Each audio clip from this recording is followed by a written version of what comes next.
Welcome to Fiction Audiobooks. If you enjoy the content, like and subscribing would be greatly appreciated.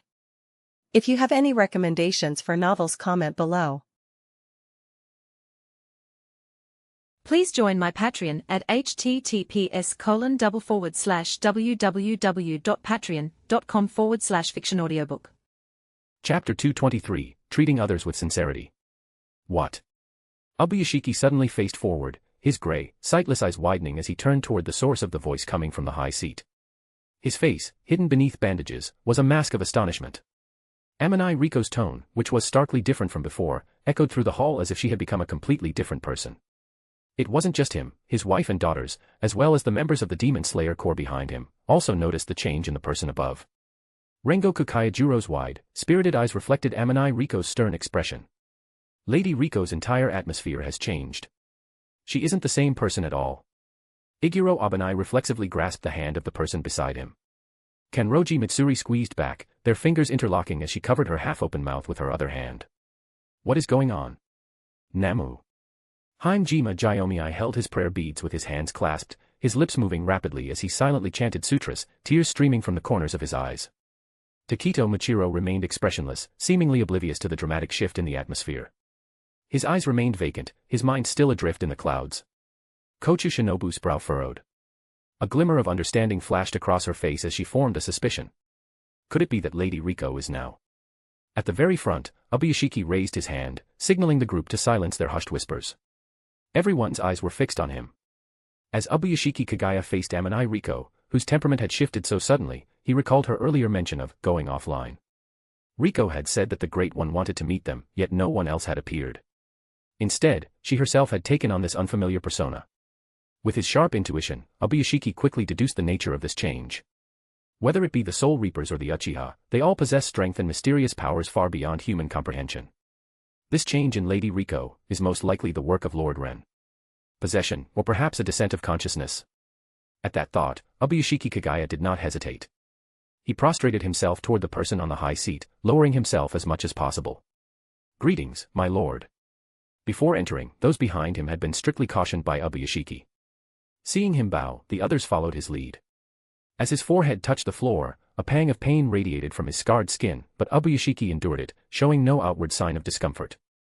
Forgive my forwardness, but may I ask, is the person before us Lord Ren? There is no need for such formality. A deep voice descended from above. Ubuyashiki breathed a quiet sigh of relief and straightened his back. Though the other had not explicitly confirmed it, this acknowledgement was as good as an admission. He had not expected to meet such a high-ranking and powerful figure of the Soul Society so soon. Although he had heard from others that Lord Ren was strict but generous, meeting him in person was a different matter. Since he couldn't be sure of the man's true nature, and since this man could decide their fates with a single word, he couldn't afford any carelessness. For now, he could only maintain the utmost respect, hoping not to offend. I met Michikatsu Tsujikuni earlier, the one you call Kokushibo. Since Riko brought you all here, I decided to show myself and take a look. Ren, controlling Amani Riko's body, swept his gaze across each person present. Having read the story of the Demon Slayers in his previous life, he recognized their identities immediately and felt a sense of wonder. He hadn't expected Riko to bring them all at once, effectively rounding up both the Slayers and the demons in one fell swoop. Glancing around, his gaze settled on the blind Ubuyashiki Kagaya. The members of the Demon Slayer Corps followed his every command, which actually made things easier for Ren. He only needed to secure Ubuyashiki's loyalty, and the others would naturally follow.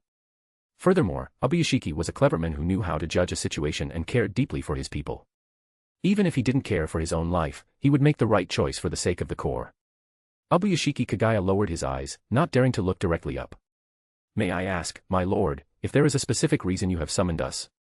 Though our strength is meager, we are willing to serve you with our lives. See. A smart man. He understood his position from the start and immediately offered his life, placing himself as low as possible. It is not that serious, and there is no need for you to throw your lives away. Ren was satisfied with the answer, though the question itself gave him pause. He had only come to take a look at them. Since Riko brought you here, you have naturally signed the contract. I have no other business with you for now. Ren paused as various thoughts surfaced. He respected these Hashira, their willpower and convictions were truly praiseworthy. However, it was an undeniable fact that they were too weak. Even with his power, their bodies could at most handle spiritual pressure equivalent to a third or fourth seat officer. While that was a significant boost for them, it was almost negligible for Ren. They were somewhat redundant. He looked at Ubuyashiki Kagaya and an idea sparked. However, Kagaya, I do have some plans for you. Please, enlighten me. How does the Central 46 sound? Ren's voice was low, but it caused Ubuyashiki to snap his head up in shock. He almost cried out in surprise before quickly stifling the urge. During his time in the Soul Society, he had gained a general understanding of this realm of the dead. The heart of the Soul Society was the Siriidii, and the governing body that issued orders within its walls was the Central 46. They were responsible for judicial rulings and administration, standing high above others with absolute authority. To put it in familiar terms, they were like the government cabinet of his past life. And from the sounds of it, the men wanted him to enter the Central 46. Once he processed the staggering news, Ubuyashiki regained an unprecedented level of calm. Your lordship means, for me to enter the center of the Soul Society's power? Indeed. Ren nodded. He controlled the center through the various nobles aligned with the Shihoin family, but those nobles were loyal to the house, not to him personally. Since he had the opportunity, he wanted to mix in his own influence and add more people who were truly his own. Ubuyashiki was bound to him by contract, with his life in Ren's hands. He was also a smart man who understood political maneuvering, making him a perfect candidate. Ubuyashiki's brow furrowed, appearing troubled. I am grateful for your high regard, but I fear my meager talents may hinder your grand designs. That would be a grave sin. Do you know what my grand designs are? Of course not. Ubuyashiki didn't dare let himself know too much. From this display, the man was even capable of inserting people into the administrative heart of the Soul Society. Clearly, he was no saint. Ren reassured him, I'm not putting you in there to do evil or cover anything up for me. I simply want to add my own people so I can rest easier. For you, sitting in a high position and issuing orders shouldn't be dangerous. His voice trailed off as he remembered Koga Kuchiki slaughtering the Central 46, and Aizen doing the same in the original story. Actually, it was a bit dangerous. Kagaya, if you are concerned, you can take these people behind you as your personal guards. They are all skilled and have signed the contract, so they can apply for my power. With them by your side, you should feel more secure. Ubuyashiki prostrated himself again, his tone becoming solemn. I am honored by your trust, my lord. I shall serve you with all I have. However, before we proceed, I have one question I hope you can answer. What is it? Ren asked. Ubuyashiki gritted his teeth, his nose pressed against the floor, his expression grave. He possessed a basic ability to read people. Through this brief conversation, he could see that this powerful Lord Ren was indeed, as the Uchiha had said, a generous and informal person. Even if one were to occasionally offend him, as long as no lines were crossed, there shouldn't be any major issues. He spoke boldly. Lady Riko brought the Demon King Muzan and others here as well. And from what you said earlier, you seem to appreciate Kokushibo. May I ask, my lord, how you intend to deal with these demons? Ren looked at the group, who all bowed their heads in unison. His gaze fell back on Ubuyashiki, whose long black hair draped over his hunched back in a posture of extreme humility. He raised an eyebrow and asked, Kagaya, if my decision doesn't meet your expectations, what will you do? I wouldn't dare presume, Ubuyashiki said softly, sounding somewhat fearful. You have your own reasons, and we only exist to follow your orders. Even if Ren decided to spare Muzan or even promote the demons, could he really object? In his darkest thoughts, he knew that if he openly opposed him or tried to use it as leverage, he, his family, and the children behind him would be wiped from existence. The men held a high position and could afford to be pleasant and show a generous, easygoing side. But they were currently nothing more than fish on a chopping block, unable to control their own lives. He wouldn't be so foolish. Ren sensed the connection with Ubuyashiki and knew he wasn't lying. After a moment of thought, he spoke. I have always treated people with sincerity, believing that honesty begets honesty. So, I will tell you the truth. Kokushibo has excellent martial skills and I value him. As for the Demon King Muzan and Upper Moon too, they aren't that important. I've handed them over to my subordinates for research. Truthfully, Ren really didn't think much of Muzan. He was weak and cowardly compared to other major villains. Even Upper Moon too was just a nuisance. Hearing the mention of the demons, Michiro Takito, who had been in a daze, gradually came back to reality. A frown appeared on his expressionless face, showing he was very concerned. Haimjima Jyomiai gripped his prayer beads tightly, his tears stopping abruptly. The others also grew tense. Researching demons. Ubuyashiki was stunned. Why research them? Did he want to create more demons? But what would be the point? The Soul Reapers here had such immense power and long lifespans, they were far superior to demons who feared the sun. He quickly regained his composure and didn't ask further. Instead, he said solemnly, I understand. Regardless of how Ren handled the Demon King, whether he killed or released him, Obuyashiki wouldn't voice any disagreement. If Ren truly intended to keep the Demon King, he would find a way. Given Ren's current favor, his path forward was to gradually increase his importance in the man's eyes. Once he gained enough trust, he would find an opportunity to give advice or frame him. There would always be a way to ensure Musen's total annihilation. Seeing how tactful Obuyashiki was, Ren nodded slightly. Over the coming days, learn more about the rules of the Soul Society and the Siriidii. If you have questions, ask the Uchiha, I will tell them to assist you. Once you're familiar with everything, I will install you in the Central 46. By your command. Obuyashiki answered decisively. After a few seconds of silence, the girl's voice shifted, returning to its previous innocent and lively tone. The Lord has left. You can all stand up now. Hearing this, Obuyashiki slowly rose with his wife's support. The group behind him looked at the cheerful Amani Riko and collectively breathed a sigh of relief. The atmosphere in the hall instantly became brighter. It seems he is gone. Yeah, even without him being physically here, the pressure was enormous. Namu. Master, are you all right? Sensing the concerned gazes from behind, Obuyashiki shook his head, his voice turning cheerful. Rest easy, children. I am fine. In fact, I feel much lighter after this meeting. After reassuring the group, Obuyashiki led them in taking their leave of Amani Riko. Meanwhile, at the Zanpakutō headquarters. In the commander's office, Ren slowly opened his eyes. He looked up, a trace of relief visible in his expression.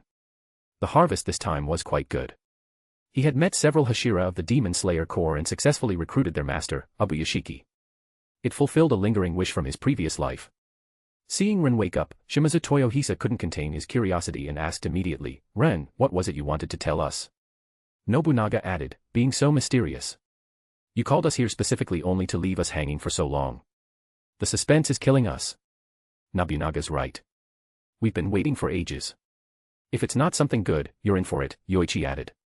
Seeing the three of them so impatient, Ren didn't keep them waiting. Grandpa, Nobunaga, Yoichi, don't go spreading this around. The truth is, I'm going to be a father. Oh. Shimazu Toyohisa froze for a moment before the realization hit him. He opened his mouth to speak, but a grin had already stretched from ear to ear. He repeatedly slapped Nobunaga's shoulder, wanting him to say something. Nobunaga blinked and asked again, Ren, what did you say? Do you mean it in that way? Ren nodded firmly. Exactly what you think. I'm having a child. For real. It is the absolute truth. With Ren's confirmation, Nobunaga's excitement became uncontrollable. You're having a kid. Heh, cough. Nobunaga tried to laugh loudly but ended up choking on his own spit. Shimazu Toyohisa was also lost in a dazed, silly grin. Yoichi ran to Ren's side like a gust of wind and gripped his hand, shaking it up and down. Her pretty face was beaming with joy, her eyes sparkling. Even the black hair on her forehead couldn't hide her radiance. Ren, congratulations. I can't believe little Ren has reached the age of becoming a father. When the child is born, I want to be their teacher. I'll teach them all my archery skills. Shimazu Toyohisa shoved Yoichi aside, sending her stumbling. Stepping up to Ren, Toyohisa slapped him hard on the shoulder, a foolish grin plastered on his face. Well done, Ren. Then I'll be the one to teach the child swordsmanship. They'll inherit my Jigen Ryu. No sooner had he finished speaking than he was pushed aside by Nobunaga. Nobunaga laughed, ha ha ha. Then I, the great unifier, shall teach them the strategies of leading armies and winning wars. Hey, idiot Nobunaga, talk all you want, but why are you pushing me? Toyohisa, you're the idiot here. How can you talk about others? The three began their usual bickering. Ren watched the familiar scene in silence, rubbing his forehead in exasperation. When it came to the child's education, Ren didn't dare let these three get involved. His thoughts drifted back to Obuyashiki's bandaged face. Specifically, the way the Obuyashiki family educated their children. The Obuyashiki family had led the Demon Slayer Corps for centuries, fighting demons generation after generation without ever losing sight of their goal. The children Kagaya Obuyashiki raised, both boys and girls, were intelligent, strong-willed, and exceptional. It was impossible not to be impressed. Ren was about to become a father himself and was worried about future education. Now that he had met such a family, he would learn as much as he could from Obuyashiki Kagaya once they grew closer. Ren didn't have high expectations, his child didn't need to be as perfect as Kagaya's children, just above average would do. At the very least, they couldn't be as unreliable as Yoruchi. And they definitely couldn't be as hot-headed as these three, losing their tempers and fighting at the slightest provocation. Reviews, Power ST0 comments are highly appreciated to keep me going, plus 50 chapters, patter 0n.c0m/tailcrafter. Chapter 224, Execution and the Gates of Hell. The Uchiha Compound. The streets were swarming with people as the idle members of the Uchiha clan gathered. Most Uchiha were men of few words, disliking loud clamor, only a low, constant hum of murmurs filled the air. Dressed in dark Uchiha attire, they looked like a tide from afar, blanketing the entire street. Every face was grim, their gazes fixed on the execution platform. Behind the gallows, 3 figures were bound, their faces covered by deep blue cloth bags, kneeling before the surging crowd. On the second floor of a wooden house by the street, Riko leaned against the railing. She scanned the crowd below before her eyes finally settled on the 3 figures on the platform. Those are the culprits who slaughtered the Uchiha clan. One of them was even Izumi's beloved. Beside Riko, along with the maid who always looked after her, Obuyashiki and several members of the Demon Slayer Corps were also present. So those 3 are the masterminds behind the massacre of the entire clan. I heard 2 of them were actually Uchiha themselves. I truly cannot understand it. No matter the reason, killing off the whole clan, it's just too much. Namu. Everyone looked at the execution platform with varying expressions. Obuyashiki Kagaya's ears twitched. Listening to the resentful words from the crowd below, a flicker of conflict crossed his face beneath the bandages. Lady Riko, I have heard of the Uchiha clan's annihilation. Even with the pressure from the Hidden Leaf and the hostile political climate, there must have been many other paths to take. Why choose such an extreme method? Had he been there, whether on the side of the Leaf or the Uchiha, he wouldn't have let it end in total extinction. Even if it wasn't him, any rational person wouldn't have pushed things to such a desperate end. It was truly beyond his imagination. A look of pity crossed Riko's face. She glanced around the room and, seeing no Uchiha present, sighed softly. I heard my lord mention it. He said the Uchiha are all lunatics, not normal people. They only know how to use the most extreme measures when facing problems. Looking at it now, he was right. If they weren't crazy, how could the clan end up like this? Hearing this unexpected explanation from Riko, Obuyashiki wasn't overly surprised. Judging by the Uchiha's history, calling them mentally unstable wasn't an exaggeration. Still, for an entire clan of thousands to die at the hands of their own was truly tragic. Just then, a commotion broke out in the crowd below. The execution is beginning. Behind the platform, a row of wooden houses stood at the end of the street. On the wooden porch, Setsuna and Kakaku knelt on either side. The person between them was not the clan leader Fugaku, but a cold-looking young man. He looked remarkably like Sasuke and wore the Uchiha uniform. His crimson Sharingan was active, but the pattern was not the usual Tomo, it was a far more complex design. The Mangekyo Sharingan. Kakaku whispered, Fugaku's child is among the condemned, so he did not come. Lord Izuna, please give the order. This young man was indeed Uchiha Madara's younger brother, Uchiha Izuna. Previously, Orochimaru had summoned Izuna's soul, which was then taken by the Uchiha and brought to the Soul Society. After learning about the situation over the past few days, Izuna had gradually adapted and understood the history of the Uchiha clan. He looked toward the platform, his brow furrowed. In life, he and his brother had fought fiercely for their kin, never imagining the clan would face total destruction. Those hateful Hidden Leaf and Senju. Those damned Uchiha traitors. They possessed the power of the Mangekyo, yet instead of protecting their kin, they turned their blades upon them. Only a public execution, showing the clan the fate of traitors, could quell the clan's fury. Suppressing his inner turmoil, Izuna maintained a calm expression and nodded slightly. Begin. Following his words, Uchiha clansmen stepped forward on the platform and removed the bags from the 3 prisoners' heads, revealing their faces. Danzo, Obito, and Uchiha Itachi. The 3 were bound, their Sharingan gouged out, dried blood staining their faces. Their mouths were sealed with Kido restraints, making it impossible to speak, only muffled groans could be heard from their throats. They looked utterly miserable. The eyes of the crowd were filled with nothing but hatred as they watched the 3 pathetic figures. A denunciation more intense than before erupted from the crowd. The evil Danzo. Kill him. And Obito and Itachi. Unforgivable. The clan did nothing wrong to you, yet you could be so heartless. Die. My poor child, dead before they could even grow up. Kill them. The voices were full of resentment, rising and falling in waves. Around the corner of the road, Minato Namikaze arrived with his wife. Looking up at Obito, Kushina Uzumaki covered her mouth, her expression bitter and tears shimmering in her eyes. It really is Obito. That masked man was Obito all along. That cheerful, kind child, how could he become like this?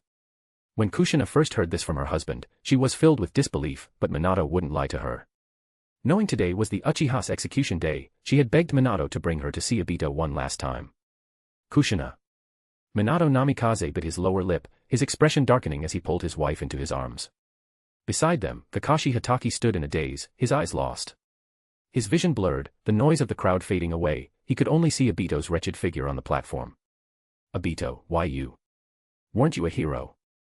Why did you commit such atrocities? On the other side of the street, Hiruzen Sarutobi held his grandson Konohamaru's hand.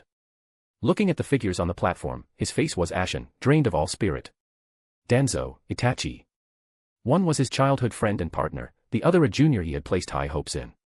Yet now he could do nothing but watch them be executed by the furious Uchiha. Snap. A flame flickered as Asuma Sarutobi lit a cigarette. After taking a deep drag, he slowly exhaled a cloud of white smoke. Old man, you were the one who was wrong. Letting Danzo run rampant and killing the Uchiha who were supposed to be our allies. All of this is your fault as the Hokage. Danzo and Itachi are only getting what they deserve. If the other Hokage hadn't pleaded for you, you'd be hanging up there too. Asuma's voice was heavy, his words filled with dissatisfaction toward his father. Hiruzen's eyes were cloudy as tears streamed down his face. His already aged features looked even older in this moment. Yes, you're right. This is my fault. I failed everyone. On the platform, the executioners confirmed the identities of the three and nodded to Kakaku and the others. They placed the nooses around their necks. Prisoner identities confirmed. Shimura Danzo, Uchiha Obito, Uchiha Itachi. Identities verified. On the porch, Uchiha Izuna's face was cold, his voice sharp. Execute them. At the command, the trapdoors beneath the three collapsed. With no support, their bodies dropped instantly, dangling in midair and twisting like maggots. The spectating crowd erupted into thunderous cheers. Hearing the sudden roar from outside, Fugaku sat on the tatami mat with his head bowed. His fists were clenched so tightly that his nails pierced his palms, blood seeping through his fingers. Itachi, this is the end you deserve. Even if Itachi was the sinner who destroyed the clan, he was still his child. Now that the execution was happening, how could he, as a father, remain indifferent? But Itachi's sins were too deep. Even if it was hard to accept, what choice was there? If justice wasn't served, how could the clan's fury and grievances be settled? Beside him, Mikoto was already in tears, nearly fainting. My child. Wailing softly, Mikoto went limp and fell into Fugaku's arms, unable to bear it. Looking at his devastated wife, Fugaku's Mangekyo flared, his eyes bloodshot, but he forced himself to endure the sorrow. Itachi. Uchiha Izumi stood by the window and threw it open. The noise from outside flooded in, suddenly becoming more intense. Seeing the surging crowd, Izumi gritted her teeth. She wanted to leap out the window but forced herself to stop. As the cheers from the crowd rose and fell, she unconsciously gripped the windowsill, veins popping on her hands. The wooden sill couldn't withstand the force, it groaned and cracked, splintering under her grip. Izumi bit her lip hard. Tears rolled past the mole near her eye, tracing down her cheeks and dripping onto the floor. The three tomo in her eye spun rapidly, connecting to form a pinwheel-like pattern. Just then, the cheers of the crowd suddenly changed to shock. The air above the execution platform suddenly trembled. Boom. A massive set of gates appeared out of thin air with a loud rumble. Suddenly, a red light burst forth, staining the entire street. Two skeletons adorned the gate's surface, their bony arms resting in the central gap. Above the skeletons, golden chains bound the two doors together. With the appearance of these gates, an indescribable atmosphere filled the area, and the crowd burst into successive cries of astonishment. WHWH, what is this? Why did it suddenly appear here? Could someone be coming to rescue these criminals? On the porch, Uchiha Izuna stood up abruptly, his mouth slightly agape as he stared at the gates in disbelief. What is this now?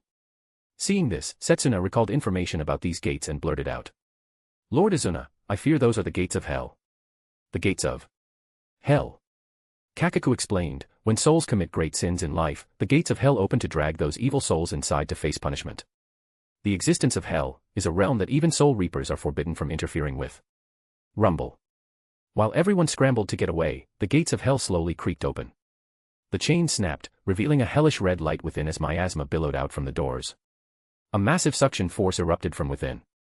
The executioners on the platform had already fled, leaving behind only the three hanged corpses. Pulled by the suction, the three corpses were drawn toward the gates, but the ropes kept them swinging in midair. The suction from the gates of hell intensified. Under the strain of this power, the three corpses shattered into fragments and were sucked inside. Boom. Having claimed its targets, the gates of hell slammed shut with a deafening thud and then slowly faded from the air. Without the hellish light, the street returned to its previous state. The platform, unable to withstand the suction, completely collapsed into a pile of rubble. The gates are gone. The gates of hell, they actually exist. Good riddance. Those three beasts, Danzo, and the others, belong in hell. The crowd fell into a state of chaos. On the second floor of the house by the street, Amani Riko snapped back to her senses just in time to hear Obuyashiki's confused voice. Lady Riko, what exactly just happened? Fear still lingered on Riko's face as she repeatedly patted her chest to calm down. It was hell. The gates of hell appeared and sucked the souls of those three sinners inside.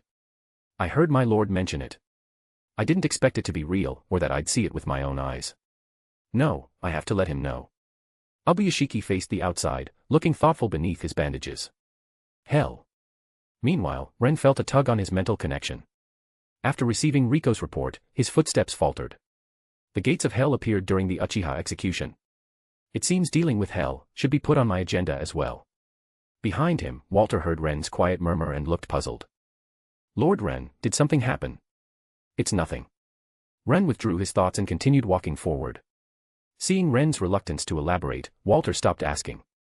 He looked at the surrounding buildings. Though they were in the Serie style, it was a place he had never visited. The two walked along the road for a while before Ren suddenly stopped. Walter asked, My lord, we've left the Stealth Force headquarters. Where are we headed? We're here. This is the place. Hearing Ren's words, Walter looked ahead. A building appeared before them, with the number 12 written on the wall. Squad 12. Ren nodded and said in a heavy voice, We've come to Squad 12 to see someone. Rubbing his chin, an image of a slightly gloomy blonde man popped into his head, accompanied by a faint suspicion. He should help me this time too, right? The two entered the Squad 12 barracks. Upon seeing Ren, the members immediately invited him to the reception room and served tea. Please call for third seat Urahara Kasuke. I need to see him. Understood. Please wait a moment, Lord Ren. Reviews, Power ST0NES, comments are highly appreciated to keep me going, plus 50 chapters, patter 0n.c0m/tailcrafter. Chapter 225, I have connections above. Ren sat cross-legged at the low table, picking up his cup and taking a light sip. His features softened. Beside him, Walter sat perfectly upright. He set down his cup, his brow furrowing slightly, a complicated look appearing on his face. The tea itself is fine, but the preparation is amateurish. It is a waste of such high-quality leaves. Ren blinked and took another sip. He felt the fragrance lingering on his palate, followed by a sweet aftertaste. It was indeed delicious. Is that so? I think it tastes quite good. That is because you have never truly understood tea, my lord. Walter sighed. Having served as a butler in both his past life and his current one, he knew the intricacies of the craft. If he had been the one to brew it, the result would never have been this crude. The flavor would have been on an entirely different level. He glanced at his master. Although Ren enjoyed tea, he was clearly a novice who had only just dipped his toes into the art. He could perform the etiquette required between nobles, but he lacked the palate to truly appreciate the drink. Ren shrugged indifferently. This is a research division. Expecting scientists to brew a perfect cup of tea is asking a bit much. Don't be so pedantic. As long as it's drinkable, it's fine. Walter sighed. It is precisely that casual attitude that allows people to cut corners with you, my lord. Ren decided not to dwell on the topic and changed the subject. Speaking of which, Walter, I saw Lieutenant Sasakabe of the 1st Division at the manor recently. He was looking for you specifically. He was bowing and scraping, all smiles. Since when did the two of you become such close friends? At Ren's words, the image of Chojiro Sasakabe surfaced in Walter's mind. That nondescript, shadow-like presence was actually quite suited to the principles of the Onmitsukido. My lord, I have been told that my appearance, with this high nose and deep-set eyes, is similar to the people from the West Branch. I tend to stand out compared to most in the Serie. Lieutenant Sasakabe is obsessed with Western gentlemanly etiquette. After hearing about my existence, he came to seek guidance. I taught him a few things, and we became acquainted through our interactions. Do you have designs for him, my lord? The West Branch was located on the other side of the Soul Society, corresponding to the London area. After Chojiro Sasakabe had come into contact with the West by chance, he had been captivated by their gentlemanly manners and gradually became obsessed. According to reports from spies planted nearby, the 1st Division lieutenant's home was not decorated in the typical Japanese style. Instead, it featured Western furniture like sofas and coffee tables, a unique sight in the Serie. He was the complete opposite of the traditional and austere Yamamoto Shigokuni. Ren shook his head and lowered his voice. No. If we were to do anything to him, it would only draw the attention of Yamamoto Shigokuni. The time is not yet right. As the two chatted, a sudden flurry of footsteps came from outside. Through the paper window, a slightly dejected figure could be seen standing at the entrance, knocking gently. Knock, knock. Lord Ren, I'm coming in. With Ren's permission, the wooden door slid open with a clatter, revealing a figure dressed in a white research coat. His shoulders were slumped, yellow hair covered his forehead, and his unshaven face was pale. His eyes were hollow and vacant, with heavy dark circles hanging beneath them. He looked utterly exhausted. It was Keisuke Urahara. Ren looked up at him. Given his deathly appearance, it seemed like he might simply snap at any moment and drop dead. Keisuke, you're here. Have a seat. Ren pointed to the spot in front of the low table. Keisuke Urahara gave a weak response. His steps were light and unsteady as he dragged his heavy body over to sit down. Taking the teacup offered by Walter, Urahara held it in both hands and took a sip. His dejected expression seemed to ease slightly. Ah. I feel like I've come back to life. Seeing his exaggerated tone, Ren looked him up and down with a puzzled expression. How did you end up like this? You look terrible. Has the 12th Division been that busy lately? Urahara let out a long sigh, his voice thick with exhaustion. Sigh. The captain's Mod Soul pilot project in the Siriiti has been very successful recently. The Soul Reapers love them, and we're preparing for a wider rollout. But the captain wants to refine the technology at the same time, the lieutenant is completely unreliable, and Mayuri Kuratsuchi has his own research projects. Between the division's internal affairs and the promotion of the Mod Souls, everything has piled up on my shoulders. I simply can't keep up. At this point, Urahara looked relieved and gave Ren a grateful look. Lord Ren, your visit today actually did me a favor. It gave me a reason to take a break and escape from all those tasks for a while. Ren was well aware of the situation in the 12th Division. Urahara was telling the truth. Captain Kiryu Hikifune was focused on her research and had no time for administrative duties. The lieutenant, Hayori Saragaki, simply didn't have the temperament for honest work. And Mayuri Kuratsuchi was constantly running between the 12th Division and the Zanpakutō, never staying still. As a result, the burden fell on the third seat, Urahara Keisuke. Ren's voice carried deep concern. Then you should pay more attention to your health. Don't lose yourself in work and end up collapsing. I wouldn't want to see that, it's not worth it.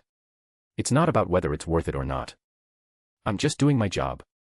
A faint smile flickered across Urahara's tired face, though it looked strained. He finished his tea and set the cup on the table. So, my lord, what brings you here today? Is there something you need me to do? Walter refilled the cup and then received a nod from Ren. He set down the teapot and pulled a gem-like bead from his coat pocket. His ryatsu surged as he funneled it into the bead. Upon receiving the spiritual pressure, the bead glowed with a faint white light, and a hemispherical barrier expanded from it.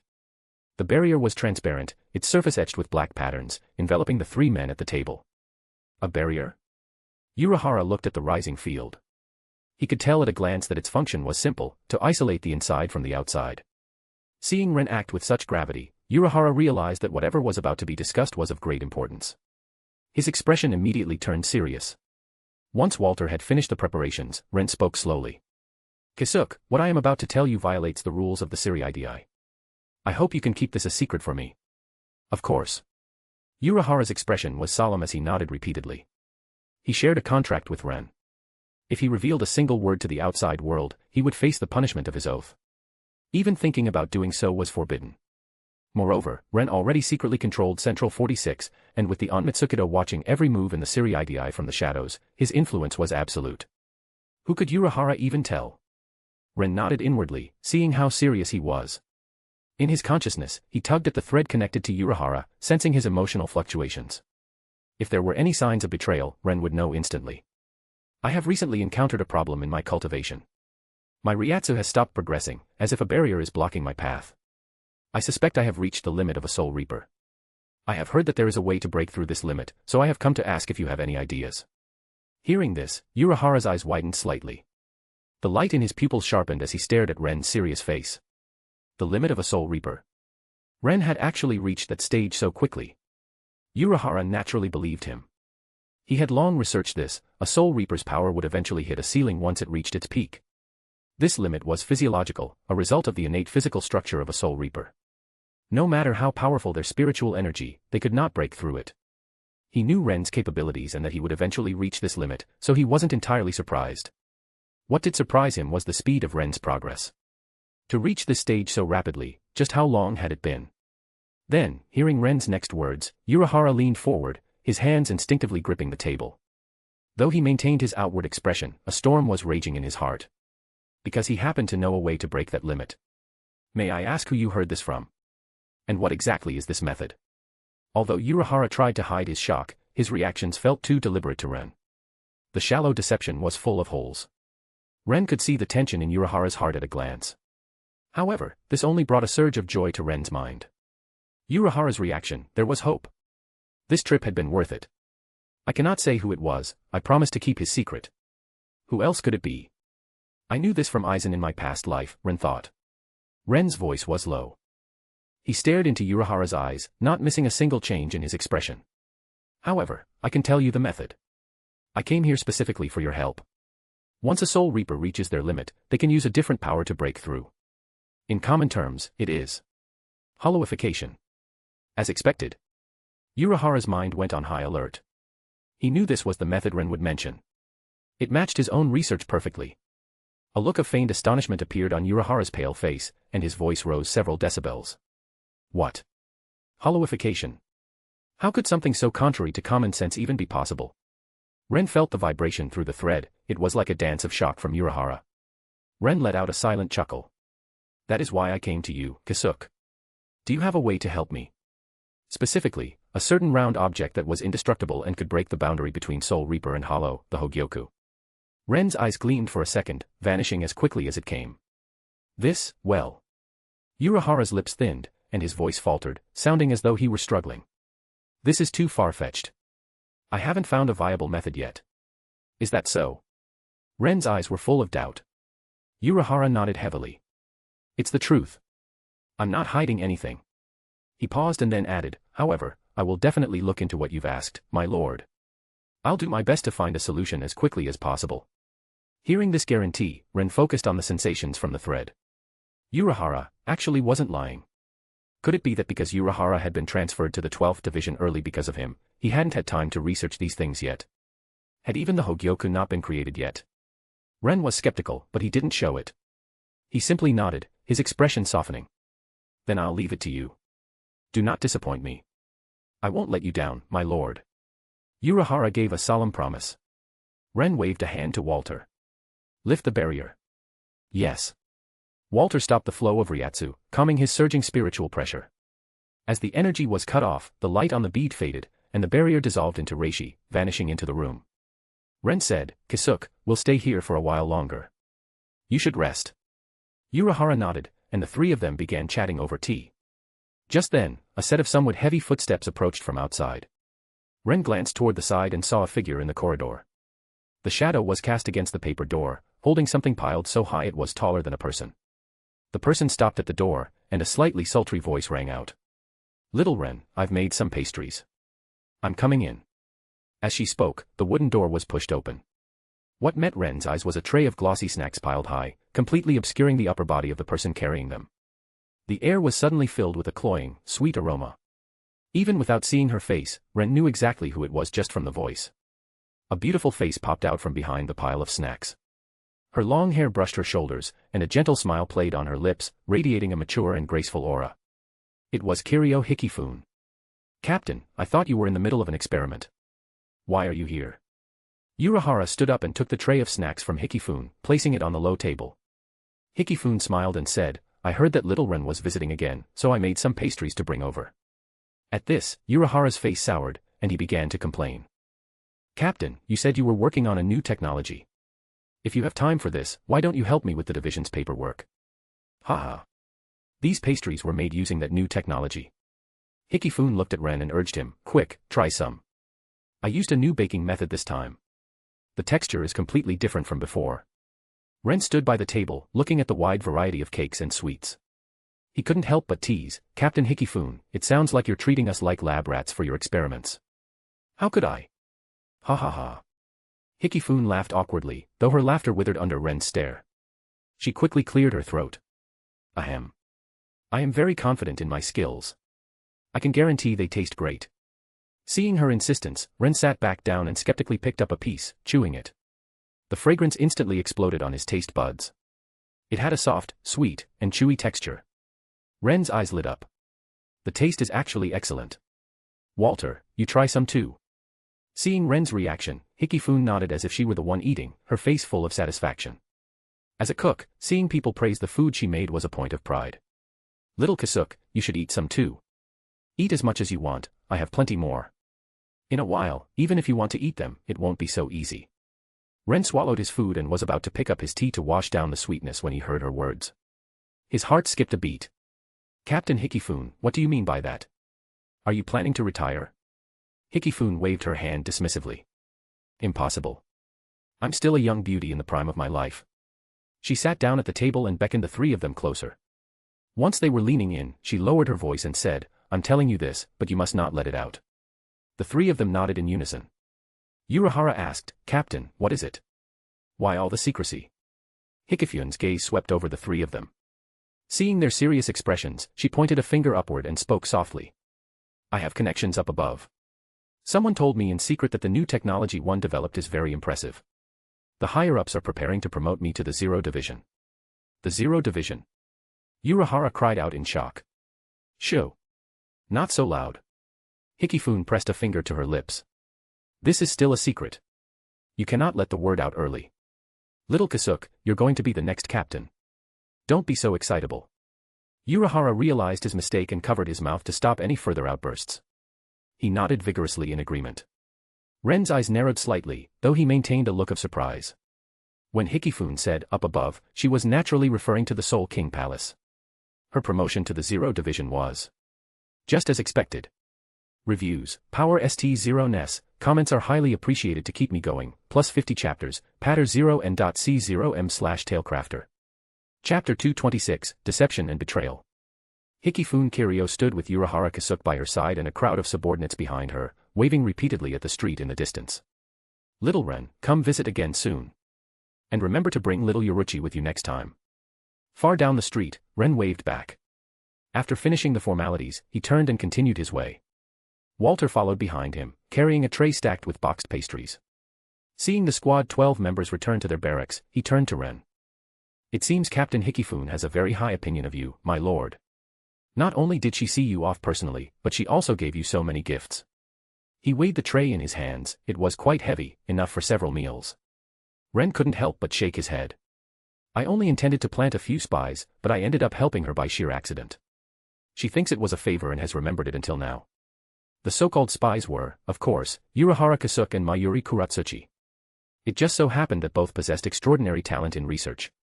They had been a massive help to Hikifune Kiryu, assisting her in perfecting the artificial soul technology, which even caught the eye of the royal guard. Ren suspected that with Hikifune's intelligence, she had long realized Urahara and Mayuri were essentially his spies. After all, he had never really hidden it, yet Hikifune acted as if she didn't care at all. Did she truly not care? Or did she have other plans? Recalling the details of their meeting, Ren pressed his fingers to his temples, a look of confusion crossing his face. As for the higher-up Hikifune mentioned who gave her information, Ren figured it must be the Northern Divine General of the Royal Guard, Shitara Senjumaru, known as the Great Weave Guard. As far as he knew, Shitara Senjumaru had once collaborated with Mayuri Kuratsuchi to establish a civilian research institute. After creating the Shihakusho, Shitara was promoted to the Royal Guard for her contributions, residing in the Soul King Palace above. Mayuri, on the other hand, was the unlucky one. Not only was the institute shut down by the Central 46, but he himself was deemed too great a threat and sentenced to imprisonment. Since they couldn't find a specific crime to charge him with, they had no choice but to forcibly lock him away in the maggot's nest. It was quite a pathetic story. The two walked a bit further, completely leaving the Squad 12 area. Head-sized snails began to appear on the walls on both sides, their large eyes scanning the street. When someone walked by, the snails' eyes would fixate on them, tracking their movement. Seeing these snails, Ren stopped and took a box of snacks from Walter's tray, distributing them to the nearby snails. Bloop, bloop. The snails sniffed the food first, then began to chew hungrily once they realized there was nothing wrong. Their large eyes remained fixed on the person before them. Seeing this, Ren nodded slightly. These visual transponder snails are being trained well. Even while eating his food, they didn't stop monitoring him. They were certainly dedicated to their duty. Walter looked at the snails with a look of novelty on his face. To think such little things can transmit sound and images, and even function as phones. Truly miraculous creatures. The world of that great ocean really has a lot of variety. Though it wasn't the first time he had seen them, he found them fascinating every time. These snails were called transponder snails, magical animals found in a world dominated by the sea. After some breeding, the stealth force had taken them and placed them throughout the Siritii to monitor the movements of the Soul Reapers. I originally wanted to place these snails in all 13 barracks, but Yamamoto Shigekuni stopped me. Now they can only be placed on unimportant streets. Otherwise, the entire Siritii would be much more transparent to us. Ren said regretfully. After finishing the snacks, he didn't linger and continued walking. During this brief pause, Walter had already taken out a bead, infused it with spiritual pressure, and raised a barrier to shroud the two of them. He wasn't worried about being overheard.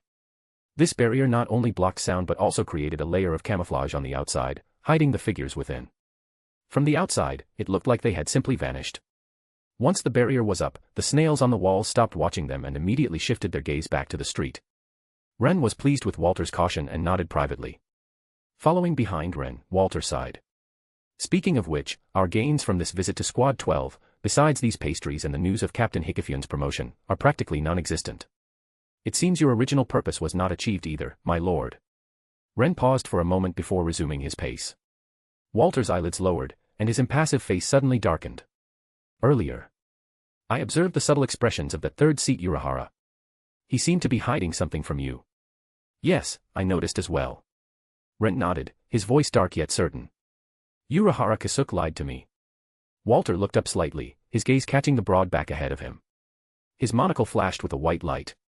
His face grew thoughtful, his voice inquisitive. You have a contract with him, my lord. You should be able to sense his general emotions and feelings. What was the result? Nothing out of the ordinary. His words were sincere, without a hint of hesitation. It wasn't the behavior of a liar. Ren turned his head slightly to look at Walter, then back at the road ahead. Walter could only see half of Ren's face, but even so, he could see the cold intensity in his expression. That is strange indeed. Walter raised an eyebrow, a peculiar look appearing on his face. Your ability detected no lie, yet my observation of his micro-expression suggested he was hiding something. And now, you are certain he was lying. Heh. Ren let out a cold laugh, one that carried a bone-chilling frost. Urahara Kasuke has a talent for research that most people can't even dream of, but he isn't quite as gifted when it comes to the performance of social interaction. Walter, the reason I brought you along was to have you look at that fellow and help me see his true heart. It's precisely because my ability couldn't detect anything, because you noticed something, and because of this sense of dissonance, that I am certain he must be lying to me. He has betrayed me. Walter perceived the anomaly in Ren's voice and quickened his pace. He moved closer and tilted his head to see Ren's face. Although he could only see a fraction of it, he saw Ren's current expression clearly. He was smiling. Walter was stunned. To be honest, in all the time he had been with the Shihoin family, this was the first time he had seen a smile on his master's face. For a moment, Walter forgot about Urahara Kasuke, his mind filled with the sight of Ren's smile. So, you can smile after all. However, that smile pulled on muscles that hadn't been used in years, making it look stiff. It wasn't a smile of joy or happiness, instead, it radiated a hidden fury. His eyes were cold and full of savage intent. The smile lasted only an instant before vanishing, and Ren's face returned to its usual solemnity. His voice was biting, as if harboring an endless winter.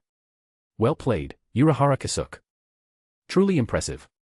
He must have used Kido to seal his own memories, or perhaps he developed something to suppress his instinctive emotional responses and deceive my perception.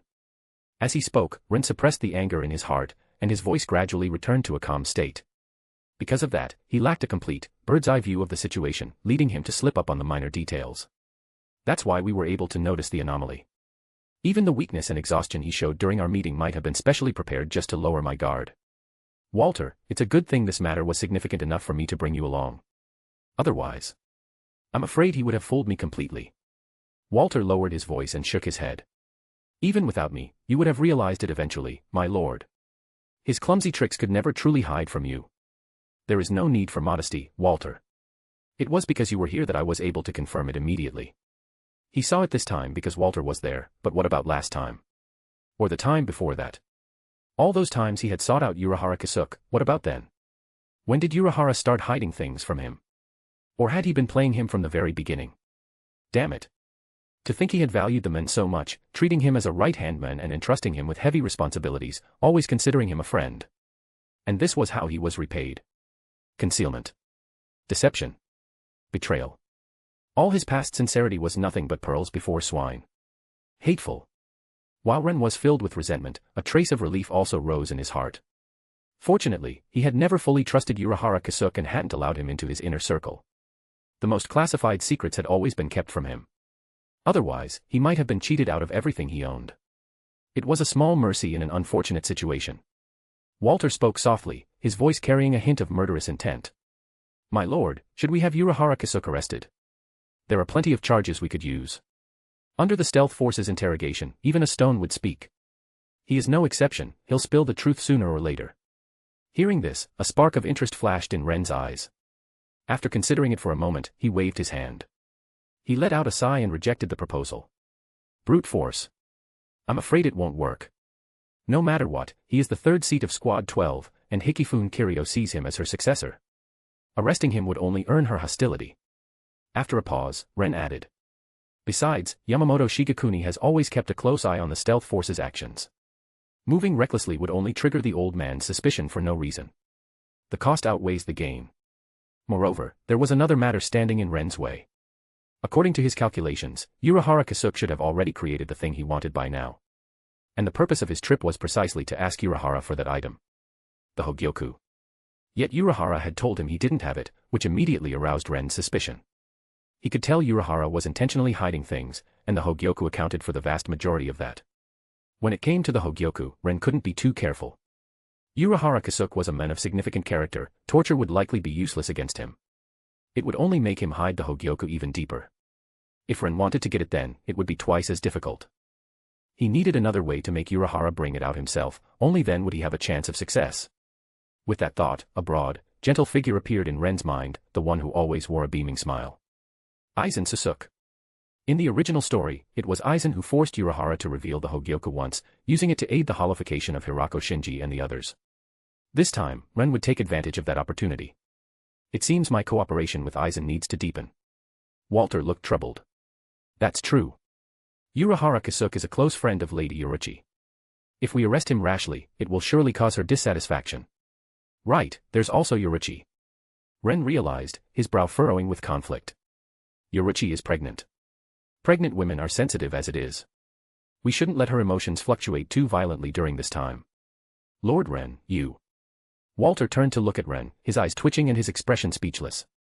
When you were talking about dealing with Uchiha Kasuke just now, you hadn't thought about Lady Uruchi at all, had you? Did I? You didn't. Walter nodded heavily, his tone certain. In everything you said before, not once did you show any concern for Lady Uruchi's feelings. Well, I just remembered, didn't I? Ren said. I'm concerned now.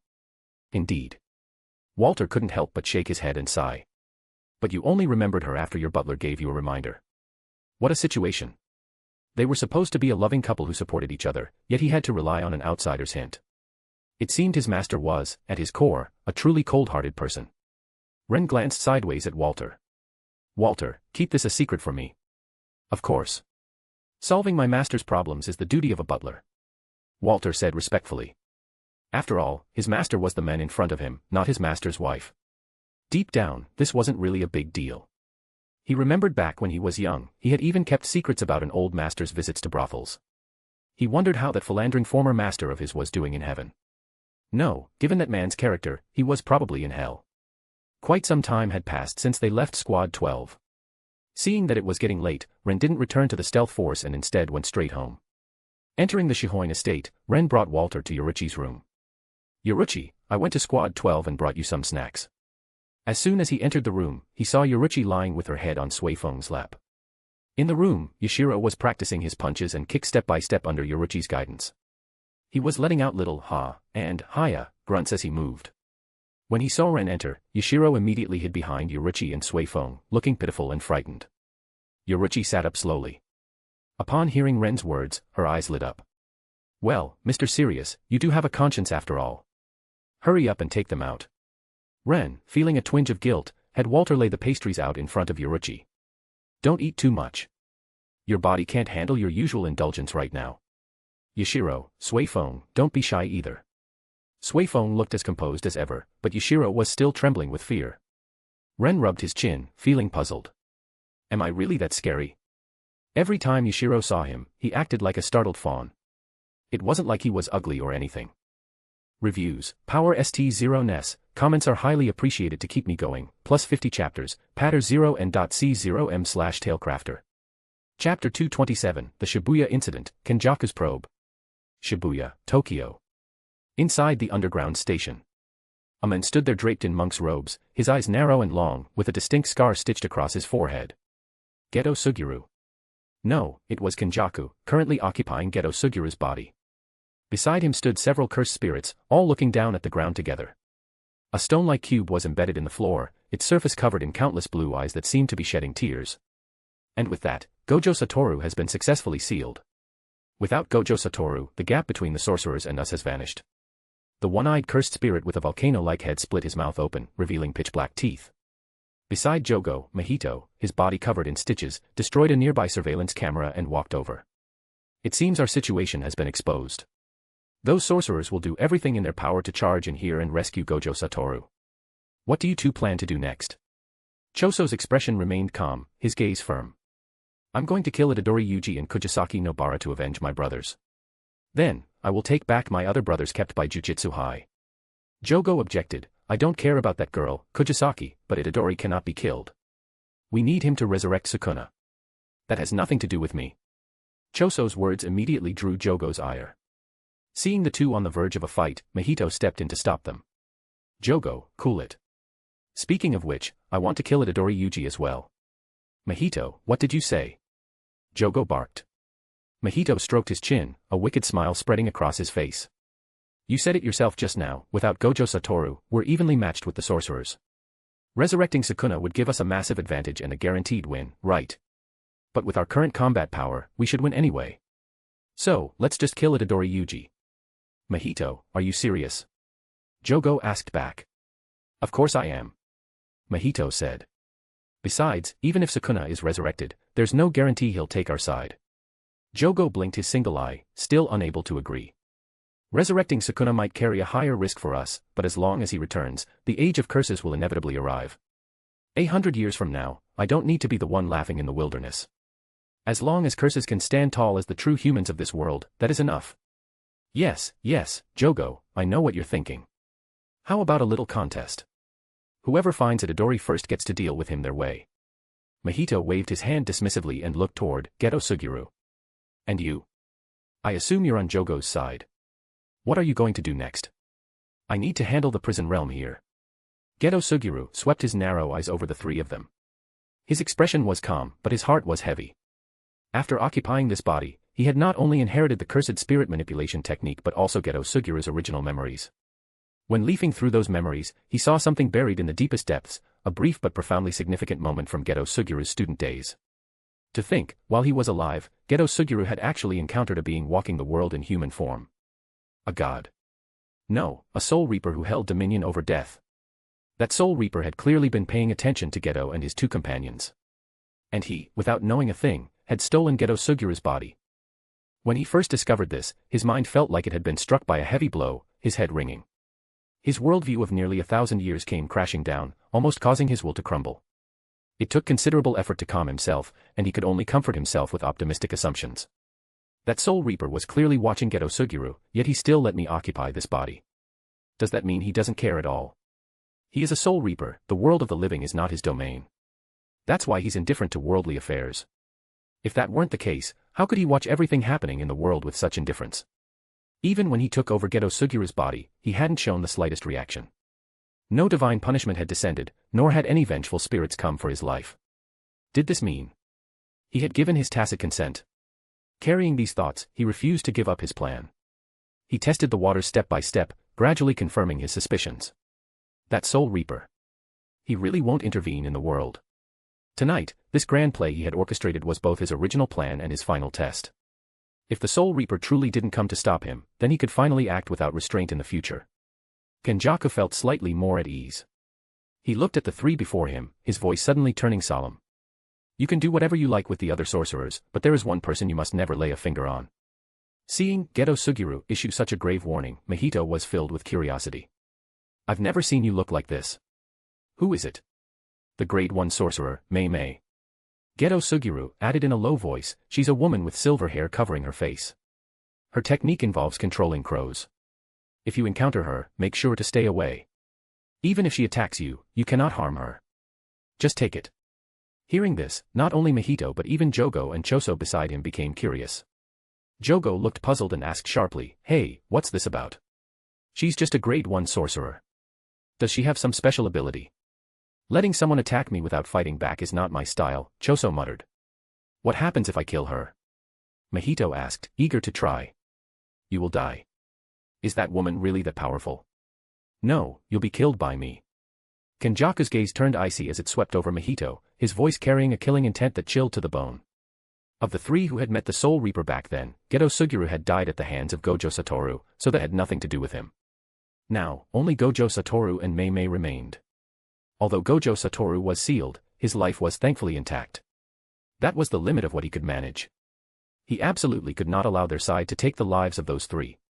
If by some chance it drew the Soul Reaper's attention, his lifelong pursuit would never be fulfilled. Thinking back to the indescribable majesty of the Soul Reaper in those memories, Kenjaku felt as if he were there in person. Cold sweat instantly broke out on his forehead. So scary, so scary. Mahito laughed airily, but feeling the heavy killing intent in the air, he immediately put on a pitiful act and hid behind Jogo.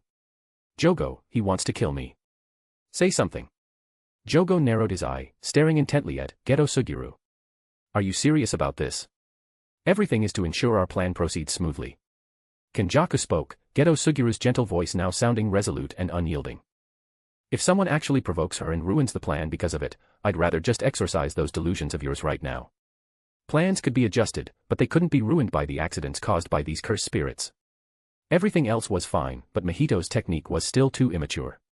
It would be a pity to harvest it now. Seeing his solemn demeanor, Jogo nodded heavily. "Since you put it that way, I won't provoke that woman either." "Mahito, did you hear that? Absolutely no unnecessary trouble." Jogo turned his head, only to see the ground behind him empty. "Where's Mahito?" "Over there." Choso pointed toward the elevator, where Mahito's figure was already running upward. Seeing them notice, Mahito shouted loudly, "Don't worry, I won't cause trouble. I'm going to find Itadori Yuji first." "That guy ran off while you were halfway through your speech," Choso said, before heading toward the upper platform as well. "Mahito, you bastard, wait for me." As the three left one after another, Kenjaku squatted down, staring intently at the prison realm embedded in the ground, his expression pensive. Doing this is still too risky after all. No, Mahito has a vile personality. He really can't be trusted. Once he finished dealing with the prison realm, he would immediately go find Mei to ensure her safety. His gaze shifted, and he turned to look at the dazed crowd nearby. Two young girls were hiding in the crowd, looking at him with eyes full of hatred. "Oh, it's you two. I remember you were Geto Suguru's little followers." "Forget it. Just small fry. Doesn't matter." In the dim underground tunnel. Because of the incident at the center of Shibuya, the trains had been forced to stop. The entire underground track was eerily quiet. The emergency lights on the walls emitted multicolored glows, bringing a sliver of light to the dim space. At least it was enough to see what lay ahead. Mei shouldered her massive axe and walked along the train tracks. The crisp sound of her footsteps echoed in the silent underground environment, sounding quite prominent. Her younger brother, Ui, followed behind her. Since separating from Itadori Yuji, she had continued deeper with her brother. After casually disposing of some small fry they encountered along the way. As she was about to enter Shibuya Station, she suddenly stopped. She lifted the braid covering her face, her two exposed eyes narrowing as she stared intently ahead. "How surprising. I never thought it would really be you. Itadori brought a communicator earlier. I found the information hard to believe at the time, but seeing you with my own eyes now, it seems it's true. Miss Mei, it's been a long time." A figure flickered in and out of the darkness ahead. Thud, thud, thud. Footsteps rang out as the figure emerged from the darkness into the light of the emergency lamps, revealing his true face. It was Geto Suguru, controlled by Kenjaku. Mei let her hair fall back into place. Her giant axe rested on the ground as she propped herself up with one hand, her single visible eye curling slightly. "You certainly talk the talk, but who are you exactly? I recall Suguru was killed by Gojo Satoru last year, and that stitched scar on your head. You've taken over Suguru's body, haven't you?" Since meeting that Soul Reaper during their student days, perhaps because they shared the same experience, her relationship with Geto Suguru and Gojo Satoru had been relatively close. Unlike the rebellious Geto Suguru or the self-centered Gojo Satoru, she considered her own personality to be more reliable. On the afternoon she met the god, she was approached again by the Soul Reaper's apostle. Although she paid a heavy price, it successfully put her in contact with the divine. After the Soul Reaper departed, an apostle was dispatched to remain in the human world. Over the years, while accepting commissions from the Jujutsu world to exorcise curses, she had also been working secretly for the Soul Reaper to earn pay. If she truly died one day, she would have enough savings to establish herself in the afterlife. Outside of work, she would also exchange information with the Soul Reaper's apostle stationed in the world. According to that red-eyed Soul Reaper apostle, Geto Sugiru's soul had been taken away as soon as he died a year ago. Mei had even heard that Geto Suguru was doing quite well in the afterlife and had even entered an afterlife school to study. So now, the identity of this Geto Suguru appearing before her was truly bizarre. Miss Mei, you were so certain I was dead the moment you saw me. It seems you really do know something. Seeing Mei's attitude, Geto Sugiru's lips curled into a smile. Although it was only a little, it was enough for him to deduce many things. I won't hide it, I have indeed occupied Geto Sugiru's body, and thus gained some of his memories. That includes the god the three of you met that day. According to my deductions, you've been in contact with those beings all these years, and you've heard things from them, for instance, about Geto Sugiru's soul being taken away. That's why you were so adamant that I was someone else the moment you saw me. After obtaining Geto Sugiru's memories, Kenjaku had replayed the encounter with the god, including his personality and goals, countless times in his mind. The Soul Reaper only wanted the souls of the strong. Geto Suguru was not weak, so his soul would definitely be taken by the Soul Reaper. Mei raised her giant axe, silently heightening her vigilance as she watched the movements of the person before her. Suguru, I'll call you that for now. What's the use of knowing all this? Kenjaku waved his hands repeatedly, trying his best to show he had no hostile intent. Miss Mei, there's no need to be so guarded. I have no malice toward you and will never harm you. I only came here to confirm one thing with you. Mei shook her head in refusal. I'm not going to tell you, Suguru-kun. Actually, you don't need to say anything. This contact was my test. Kenjaku gave a light chuckle, his voice sounding somewhat relieved. I've already gotten what I wanted. He had approached Mei so blatantly, yet the Soul Reaper hadn't responded. He was still perfectly fine, which made him completely certain. The Soul Reaper really was uninterested in the world of the living. In that case, he could be even bolder in his future actions. Miss Mei, would you mind withdrawing from Shibuya? There are a lot of dangerous fellows here. It would be quite a hassle if you were accidentally injured. Mei looked at him strangely, her eyes scanning the Geto Suguru in front of her. Are you serious? Naturally. I refuse, Mei said immediately. I've accepted a commission, I can't just abandon the reward I'm about to get. Then there's no other way. Please stay here for a while. Kenjaku suddenly turned and ran into the darkness. Mei lifted her axe to give chase, but a series of rustling sounds suddenly erupted from the darkness ahead. The sounds drew closer, moving into the light. Cursed spirits.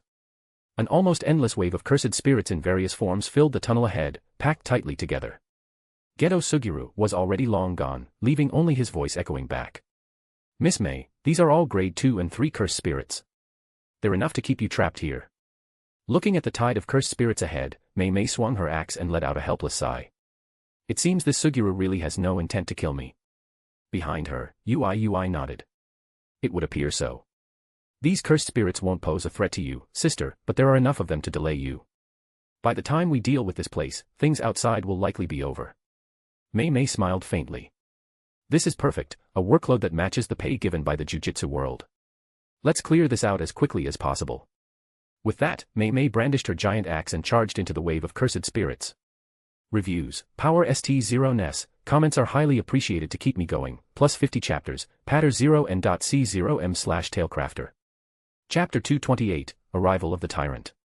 During this period, Itadori Yuji was force-fed a large number of Sukuna's fingers at once, making it impossible for him to suppress Sukuna's will.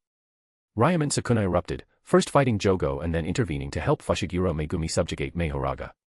The consecutive battles completely destroyed the heart of Shibuya, resulting in countless casualties. Meanwhile, Itadori Yuji woke up amidst the ruins and successfully defeated a fully matured Mahito. Geto. Mahito fled pathetically, but the figure of Geto Suguru suddenly appeared in front of him, blocking his path. Kenjaku looked down at Mahito, who was crawling on the ground. His voice was neither sad nor happy, as calm as it always was. Do you need my help, Mahito? Not far away, Itadori Yuji arrived. Hearing Mahito's shout as he fled, he reacted immediately. The person in front of him was the true mastermind behind this Shibuya incident. Give Gojo-sensei back to me. Kenjaku remained unmoved, merely summoning a catfish cursed spirit representing earthquakes to block the charging Itadori Yuji. After stumbling several times, Itadori Yuji leaped over the catfish on the ground, but was blocked again by several centipede cursed spirits released by Kenjaku using cursed spirit manipulation. He took the opportunity to strike, heavily wounding Itadori Yuji. Geto, give him back. Give Gojo-sensei back. Looking at the blood-soaked Itadori Yuji, who was still struggling to stand with a look of pure defiance, Kenjaku couldn't help but chuckle. Sukuna's vessel, I'm almost proud of you. What a resilient personality. Just then, Mahito suddenly leaped from the ground, reaching out to touch Geto Suguru beside him. Kenjaku had anticipated this, slightly turning his body to dodge Mahito's attack while reaching out his hand to subjugate him. Just as he activated cursed spirit manipulation, a powerful hand suddenly appeared, tightly gripping his wrist. This hand's strength was extraordinarily great, leaving him with no way to resist at all. Crack! The sound of bones shattering rang out as the wrist was crushed into a pulp of flesh. With such a massive injury, Kenjaku's nerves couldn't even register the pain, there was only numbness. He snapped his head around to look at the person standing before him, his eyes widening in shock. The man before him had a sturdy build, his loose clothing unable to hide his fierce aura. Beneath messy black hair was a face that seemed to be constantly sneering, with a particularly prominent scar at the corner of his mouth. Such a striking appearance caused memories to flood back, and he immediately recognized the visitor's identity. Zenin. Toji. It's not Zenin, it's Fushiguro. Hearing Geto Suguru call out his name, Toji's brow furrowed slightly. His mocking expression vanished, replaced by a look of dissatisfaction. Don't call me by that disgusting name, or I'll kill you. A man who had long been dead had suddenly appeared before him. Thoughts flashed through Kenjaku's mind, instantly connecting the dots. According to Geto Suguru's memories, this heavenly pact tyrant had long ago been killed by Gojo Satoru, but his body was never found afterward. Furthermore, that specific period was right after the three of them had first encountered the Shinigami. The answer was obvious, Zenin Toji had been taken by the Shinigami. The Shinigami's goal was the souls of the strong. Although the heavenly pact tyrant had no cursed energy, in terms of raw power, he was definitely among the strongest. And now, the deceased Toji had suddenly returned to the world and stopped his actions. Could it be that the Shinigami was watching this place? Kenjaku held his severed arm to stop the bleeding, his face turning incredibly grim. You were sent by that Shinigami. What is your purpose? Various complicated thoughts flashed through his mind. 1,000 years of history allowed him to maintain a final sliver of composure.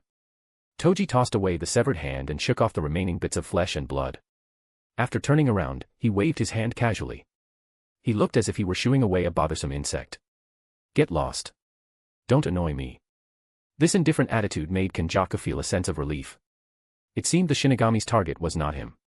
But seeing Toji's next move, his recently relaxed nerves tightened again. Toji turned around and moved, his figure suddenly flickering to the side of Mahito, who was trying to crawl away. He raised his foot and stepped heavily on Mahito's waist. Scum, where do you think you're going? The moment Toji made contact, Mahito immediately activated his technique, but Toji remained completely unaffected. Mahito lay prone on the ground, struggling to turn his face, looking up at Toji in disbelief. You. Before he could finish, a sharp pain erupted in his waist, followed by a series of crisp cracking sounds. His entire waist was crushed into meat paste by Toji's foot, collapsing inward as bones shattered and pierced through the surrounding skin. Arg. Shut up. Toji delivered another kick, controlling the angle and force as he aimed for Mahito's jaw. Bang. Mahito's mouth instantly shattered under the immense force. Flesh, teeth, and bone flew everywhere, leaving him unable to speak. The cursed spirit no longer looked human. He could only crawl pathetically and powerlessly on the ground, tears flowing along with blood down his cheeks. A harsh low growl squeezed out of his throat. Mmm. Stay here quietly. Don't go increasing my workload for no reason. After making Mahito stop, Toji turned around, only to see Geto Suguru still standing there with an indescribably ugly expression. Why haven't you gotten lost yet? Kenjaku looked at Mahito with regret. Hearing Toji's question, he was about to speak when Toji waved him off. Forget it, you're not important anyway. Toji said casually, his gaze scanning the area before landing on Itadori Yuji. At this time, the teachers from Kyoto arrived with a group of students. Kusakabe also arrived with Panda, protecting Itadori Yuji in the center. Itadori, you're still Itadori right now, right? What exactly is going on here?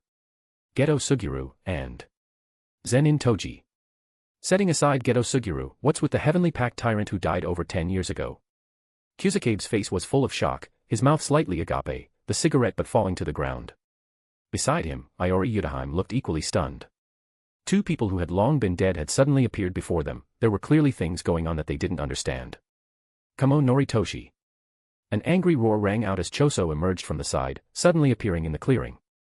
His face was full of rage, his expression even twisted, and his eyes were fixed deathly on Geto Suguru at the center. Killing intent surged. Hearing Choso's roar, the sorcerers all looked toward Geto Suguru in the center of the battlefield. They had all heard the name Kamo Noritoshi, known as the most evil sorcerer in history. If Kamo Noritoshi had switched bodies through some kind of technique, then the Geto Suguru before them was his current form. This explanation made sense and was acceptable to everyone. But what about the Heavenly Pact tyrant? Kamo Noritoshi, I'll kill you. After Choso appeared, he immediately charged toward Geto Suguru. Just as he was about to reach him, a white-haired monk with a bob cut suddenly appeared, blocking his path. Out of the way. I'm the big brother. Who cares about that? After blocking Choso's attack, Urom flickered to Geto Suguru's side. Kenjaku's attention wasn't on these sorcerers at all, his gaze remained fixed on Toji not far away. Seeing his reaction, Urom also looked at Toji and couldn't help but ask, Geto Suguru, who is this guy? Kenjaku remained unmoved, not even answering. Choso also noticed Geto Suguru's abnormality and turned his head toward Toji. Is he another one of Kamo Noritoshi's companions? Toji watched as more and more sorcerers appeared. Without any sense of urgency, he scratched his cheek with an air of relaxed ease. They just keep popping up one after another. There are far too many people here. After all, this scene looks just like a final showdown in a movie. A voice that no living person could hear reached Toji's ears. He looked toward the source of the sound. Whoosh! In a field of vision invisible to the living, a black figure suddenly appeared beside him. The newcomer wore simple clothing with a short blade at his waist. He had clean features, but a cold aura emanated from him due to his perpetual stoicism. What struck Toji most were the newcomer's eyes, which shone with an ominous blood-red light in the dark night, three pitch-black tomos slowly spinning within. Sharingan. The Uchiha clan. Seeing the newcomer, Toji remarked, "You took your sweet time. The boss had you stationed here, were you hiding somewhere slacking off? How is that possible? Please don't slander me, senior." The newcomer's name was Uchiha Ming, an elite of the Uchiha clan. Ever since Ren opened the spatial passage to this world, he had been sent to guard this place and collect the souls of the strong. He patted his chest, which let out a faint clinking sound. The number of deaths here was too high. It took me some effort to collect a few usable souls. While they might not be called strong, their abilities are decent enough, which is why I'm a bit late. Hearing Uchiha Ming's explanation, Toji nodded slightly, then turned toward the group surrounding Itadori Yuji in the distance, gesturing with his chin. Go and bring Sukuna over. Understood. Although the people present couldn't see Uchiha Ming or hear his voice, they could see Toji. Although they weren't sure who Toji was talking to, the phrase, capture Itadori Yuji, rang out clearly across the clearing. Upon hearing this, the sorcerers instantly became alert, gripping their weapons and shielding Itadori Yuji. Beside Geto Suguru, Urom immediately noticed the key word. I don't know who you are, but you must not target Lord Sukuna. Urom moved, flickering to stand in front of Toji. Ice formation, frost calm. Holding a hand to the mouth, cursed energy surged within, the technique activated, exhaling a blast of cold air. The biting cold instantly froze the person in front, forming a massive block of ice that appeared abruptly in the clearing. Choso also reacted immediately. What are you trying to do to my brother? With a roar, he flickered in front of the group of sorcerers. His technique activated, blood surged and wrapped around half of his body, forming a solid crimson armor. Blood manipulation. Just as his armor stabilized and he took a combat stance, a series of continuous dull thuds came from behind him. Bang. Bang. Bang. Bang. Choso turned immediately, only to see the sorcerers being sent flying. As if struck by something invisible, everyone was knocked backward through the air and across the ground, scattered in all directions. Arg. Faces twisted in pain as cries of agony rang out. What on earth happened? Choso's heart was full of confusion. Before he could realize what was going on, he saw his brother Itadori Yuji floating in the air at a low height, his posture incredibly strange. Itadori Yuji's hands and feet were restrained, and his mouth was tightly closed, preventing escape. He could only let out muffled growls. His waist was arched high while his head and feet hung low, as if he were being hoisted into the air by an invisible hand. Although Choso didn't know what had happened in that instant, his protective instinct for his brother acted before his brain could process it. Let go of my brother. Blood manipulation, blood blade. Rushing to Itadori Yuji's side, Choso gripped the newly formed blood blade and swung it at the air above Itadori's arched waist. There must be a hand lifting his brother, as long as he cut that hand, he could save him. But as soon as he charged, he felt a sharp pain in his abdomen as a powerful force struck him. Under this invisible attack, he spat out blood and was sent flying. Itadori Yuji, being carried by an invisible figure, saw his surroundings flash by in his struggle until a massive block of ice came into view. As well as the monk with the bob cut who had just appeared. Lord Sukuna. Just as Uram was about to act, a series of cracking sounds erupted from the block of ice, and in an instant, it was covered in a dense web of fractures. Seeing this, Uram was startled and retreated several steps. He took my technique head-on at such a low temperature, how could there still be a way to survive? Not to mention shattering the ice from the inside. Boom. With a loud explosion, the ice block burst, sending shards flying in all directions. Amidst the falling, glistening ice fragments, a figure stepped out with easy strides. This is your technique? How mediocre. Toji walked through the ice shards on the ground, exiting the range of the cold mist. His sharp eyes looked at Uram with a look of contempt. Humph. With a snort, Toji's figure instantly vanished from Uram's field of vision. Before Uram could react, their vision was covered by darkness as a large hand suddenly clamped around their neck. Uram's face was filled with shock. Their breathing was cut off, and their feet lost contact with the ground, making the feeling of suffocation even more urgent. Their vision rose as they looked at the muscular men in front of them with utter disbelief. How can anyone be this fast? I couldn't even see him, let alone react. Toji lifted Uram with one hand, a wicked smile spreading across his lips. And who the hell are you? Speak up. Right, I'm choking you, so you can't talk. Since you can't answer, just die. Just as Toji was about to exert force, his abnormally sensitive ears twitched, and he looked toward Uchiha Ming's position.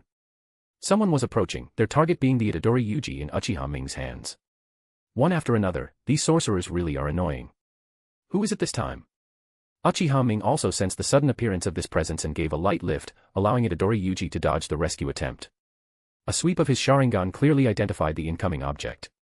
It was a skeleton resembling a long snake, spiraling through the air. Seeing the attack fail, the snake skeleton immediately abandoned Itadori Yuji and retreated. Tap, tap, tap. The sound of footsteps echoed. A graceful figure emerged from the distant gloom, with the snake skeleton circling above her. The woman had a mature, shapely figure. Her tight jeans accentuated the beautiful curves of her legs, and her upper body was proud and erect, wearing only a black tank top that revealed her smooth, pale arms. Long golden hair swayed with her steps, exuding a captivating charm. The woman's sexy voice rang out. My long-dead classmate Geto, and the tyrant Toji who died even earlier. Coming here was worth it just to see things one normally never sees. As she drew closer, Geto Sugiru's brow furrowed, his expression becoming increasingly grim. And Toji also recognized the identity of the woman who had arrived. Special grade sorcerer, Yuki Tsukumo. Looks like all the trash sorcerers have gathered here. Reviews, Power ST0 NES, comments are highly appreciated to keep me going, plus 50 chapters, patter 0 n.c0m/tailcrafter. Chapter 229, The Soul Reaper Descends. Yuki Tsukumo stood her ground, one hand on her hip, her cascading blonde hair swaying behind her. Pouting slightly, she blew a kiss toward the distant Toji and Kenjaku, winking playfully. Seeing her sudden appearance, Kenjaku's brow furrowed, his expression souring. In such a dire moment, he hadn't expected the usually lazy special-grade sorcerer to show up. It was nothing but more chaos added to the fire. Unlike him, the Kyoto students, Kusakabe, and Panda were all pinned to the ground by that previous invisible force, their faces twisted in agony. Itadori being taken meant Sukuna could be resurrected at any moment. Just as they were falling into despair, Yuki Tsukumo's arrival was a beacon of hope. Great. It's Yuki Tsukumo. We're saved. No matter how lazy she is, she's still a special grade. With a powerhouse like her here, we still have a chance. Maybe we can save Itadori after all. As Yuki made her grand entrance, Toji tightened his grip, a crisp crack echoing through the air. The Uram he held by the neck stopped struggling instantly, their head lolling limply. Tossing the corpse aside like trash, Toji looked at Yuki with a mocking sneer. How should I put this? You're a beauty, for sure, but not my type. Yuki raised an eyebrow, her gaze lingering on the corpse at Toji's feet with a look of regret. What a shame. It was unclear what she was referring to. She opened her mouth to speak again, but her pupils suddenly shrank. The figure of the tyrant had vanished from her sight, leaving only the white-haired monk's corpse on the ground. He disappeared. When did that happen? She hadn't seen him move at all. Before surprise could even register on her face, a wave of pure, cold dread washed over her, as if she'd been plunged into a frozen lake. Shit, he's coming for me. Feeling the murderous intent clinging to her like a parasite, she whipped her head around, following her instinct. An incredibly oppressive figure suddenly materialized right beside her. Toji still wore that same mocking smirk. With one hand in his pocket, he swung his other hand, now a blade, carelessly toward her. Such incredible speed. So this was the physical prowess of a heavenly pact user. She had no time for any complex reaction and could only instinctively command the serpent-bone Shikigami circling her to shield her front. Yet instead of feeling safe, her soul trembled in terror. Faced with Yuki's defense, Toji's disdain only grew. He didn't slow down, instead, his hand blade strike became even more ferocious. Bang. A heavy thud sounded, followed by the faint sound of bones snapping. Yuki's body, along with the bone serpent, was sent hurtling backward. How can he possess such monstrous strength? She crashed onto the ground, sliding through the dirt and carving a deep trench before tumbling several times and finally coming to a halt. Puffed. Feeling her internal organs screaming in pain, Yuki vomited blood. She could no longer support herself and lay collapsed on the ground. As her consciousness flickered, her eyes lost focus, and her vision became blurred as if covered by a thick mist. Toji's figure in the distance began to double and triple. One hit. A single blow had completely defeated her, leaving her no time to even activate her technique. To think he was this powerful. How did Gojo Satoru ever manage to beat this man back then? Not dead after one hit, I see. Sensing that Yuki was still alive, Toji looked a bit surprised. He stared at his hand and flexed his grip a couple of times. He quickly realized what happened. That bone snake must have soaked up most of the impact. You got lucky. Whatever. You're just trash, not worth my time anyway. The exchange between them couldn't even be called a fight, it was an utterly boring, one-sided annihilation. It had all happened in the blink of an eye. The other sorcerers on the field hadn't even processed it, let alone seen it clearly. They lay on the ground, eyes wide with disbelief at what they had just witnessed. What just happened? I couldn't even see what Zenin Toji did. Yuki Tsukumo was defeated. How is that possible? She's a special grade. All they saw was Toji blur and vanish, only for Yuki to be sent flying, now lying still with her life hanging by a thread. Meanwhile, Toji had instantly appeared right where she had been standing.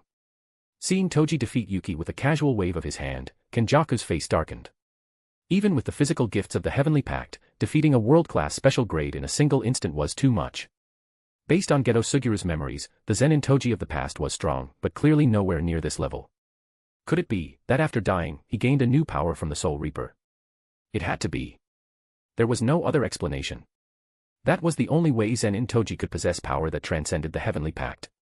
Defeating a special grade was just a casual task for Toji, nothing to dwell on. He withdrew his hand and, with a flicker of movement, appeared beside Uchiha Ming. Glancing at the struggling Itadori Yuji, Toji looked dissatisfied. We've got Sukuna now.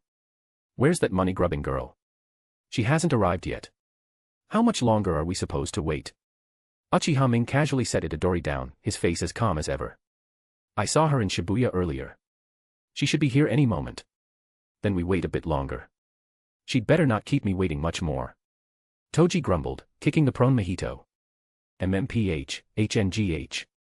Mahito squeezed out a pained moan from his throat, his face a miserable mess of blood and tears. The other sorcerers were too far away to hear Toji's voice clearly, they only saw him speaking to the empty air beside him. But Kenjaku was close enough. Though he couldn't hear Uchiha Ming, he heard Toji perfectly. A money-grubbing woman, does he mean Mei Mei? Why mention her? And what does the Soul Reaper want with Sukuna and Mahito? He lacked too much information. He knew nothing about the Soul Reapers, Toji, or the others, making it impossible to analyze the situation. If anything, there was a more pressing matter right in front of him. Toji's group clearly isn't interested in me right now. Should I take the chance to leave? If he left now, Sukuna and Mahito would remain in their hands. The thought of leaving them behind left a bitter taste in his mouth. But if it came to a fight, he stood no chance. What should I do? I have to run. Though losing Sukuna and Mahito was a massive blow, if he died here, his ideals would be extinguished forever. As long as he lived, there was hope. Having made his decision, Kenjaku didn't hesitate. He took a soft step back, trying to be as quiet as possible to avoid drawing attention. But the moment he moved, a voice that sounded like Takehito Koyasu's rang out. Hold it. Where do you think you're going? You're not allowed to leave yet. Stay right where you are. Kenjaku's movements were subtle, but they couldn't escape Toji's superhuman senses. The instant Kenjaku took a step, Toji caught the slight sound, turned his head, and barked the order. Kenjaku wasn't part of the requested targets, but the man was clearly unique. Better to keep him around. He might prove useful later. Seeing Toji's cold, mocking gaze fixed on him, Kenjaku froze in his tracks and slowly raised his hands. I'm not moving. I won't go anywhere. This was bad. He was being held by the Soul Reaper's side. Toji nodded in satisfaction at Kenjaku's compliance. Beside him, Uchiha Ming said, it's good to keep him. Mayuri Kuratsuchi will likely find him very interesting. Who doesn't that freak find interesting? At the mention of that name, Toji's face darkened. He still had vivid memories of that madman strapping him to an operating table for treatment while performing all sorts of experiments on him.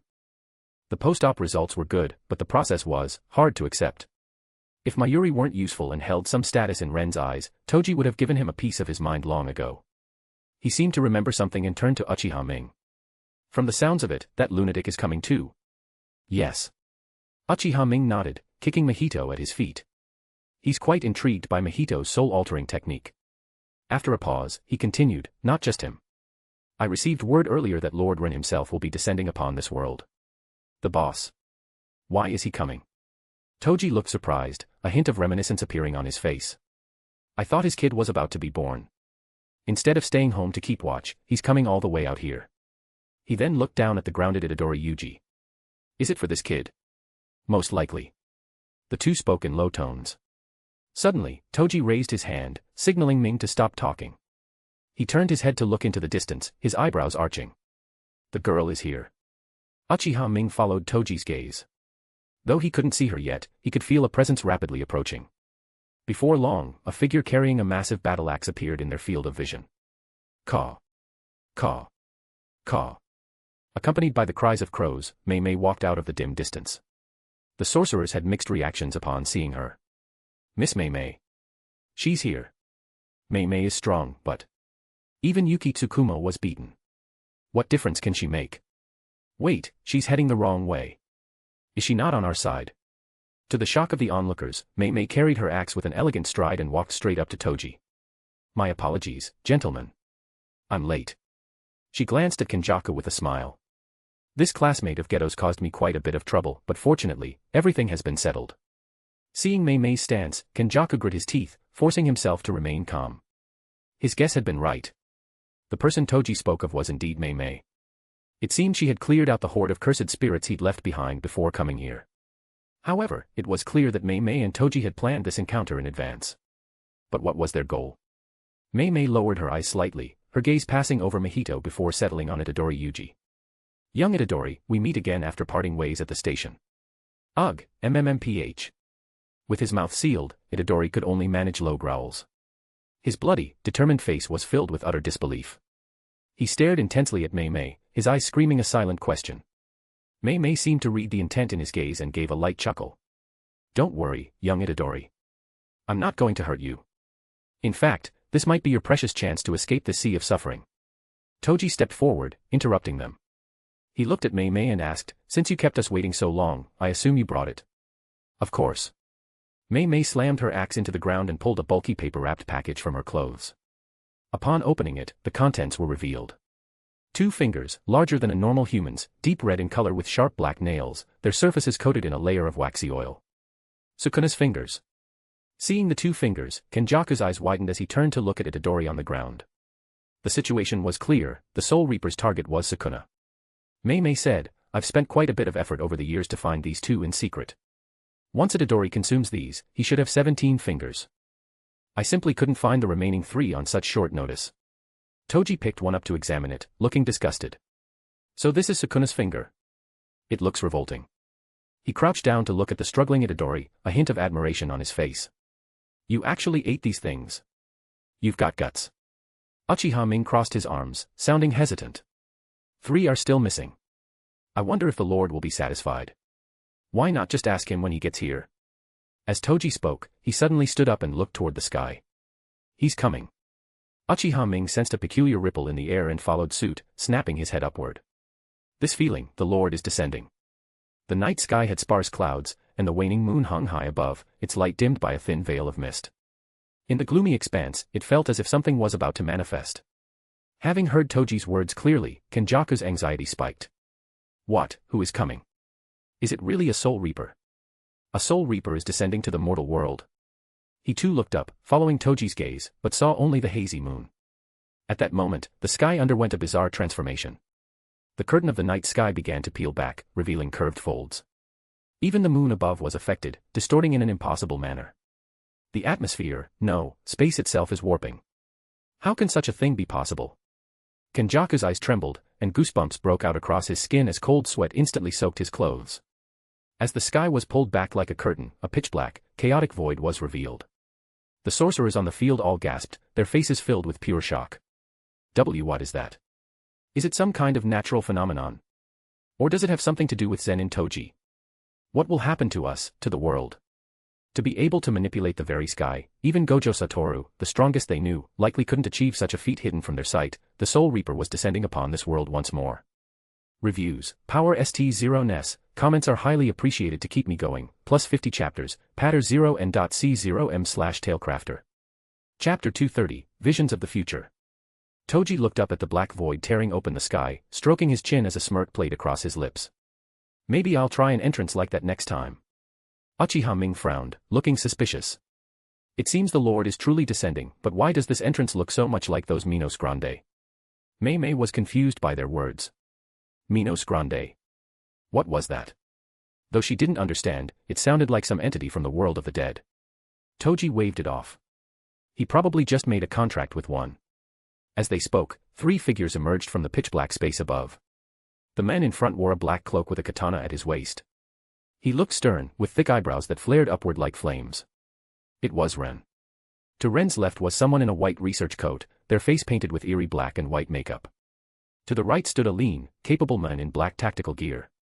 The man had spiky white hair and a solemn, dignified expression. Red lines were painted on his cheeks and chin, and his crimson eyes scanned the surroundings with intense alertness. Senju Tobirama and Mayuri Kuratsuchi. Both stood half a step behind Ren, hovering in the sky. Ren looked down at the ground. In the middle of the brightly lit metropolis, there was a dark patch. Sensing the Ryatsu fluctuations within, Ren spoke, "Let's go down." The 3 figures flickered and descended instantly. "Seems you've caused quite a stir here." They landed on the vacant ground near Toji. Ren surveyed the area. In a bustling place like Tokyo, clearing such a massive space must have involved a lot of people. Seeing the 3 appear, Toji jerked his thumb toward the motionless Kenjaku and said, "This guy's the mastermind. He's the one who put on this big show." After bowing, Uchiha Ming pointed at the ground where Itadori and Mahito lay. "My lord, the 2 targets have been captured." He stole a glance at the cold-faced Senju Tobirama behind Ren before quickly looking away, his heart racing. He had heard that during the previous Shinobi World campaign, Konoha's Hokage had all been brought into the fold, but he never expected to see the second Hokage like this. To be at Lord Ren's side, the second Hokage must be highly trusted. It made sense. Though the first Hokage founded Konoha, it was the second who established its systems and regulations. His competence was beyond doubt. Ren nodded slightly, observing the person and the cursed spirit on the ground. "So this is the cursed spirit that can touch souls." Mayuri stepped forward quickly to Mahito's side. Seeing him mangled and barely recognizable, his face twisted in deep dissatisfaction. He turned to Toji and Uchiha Ming, his voice ominous. "To leave my precious experimental materials in such a ragged state, how exactly do you people work? If he's damaged so badly that the research fails, I'll put both of you on the dissecting table." Toji's face darkened, but he still offered an explanation. He wouldn't have stayed quiet unless he was broken. "He looks bad, but his innate technique is perfectly fine." He paused, his expression turning unfriendly. "As for you, don't mess up just because you're incompetent. If you do, I'll have to give you a lesson on the boss's behalf. Who do you think you're talking to? I'm a genius, not some commoner like you." Mayuri snorted and crouched down, examining Mahito. He poked and prodded recklessly, making Mahito let out hoarse, low growls.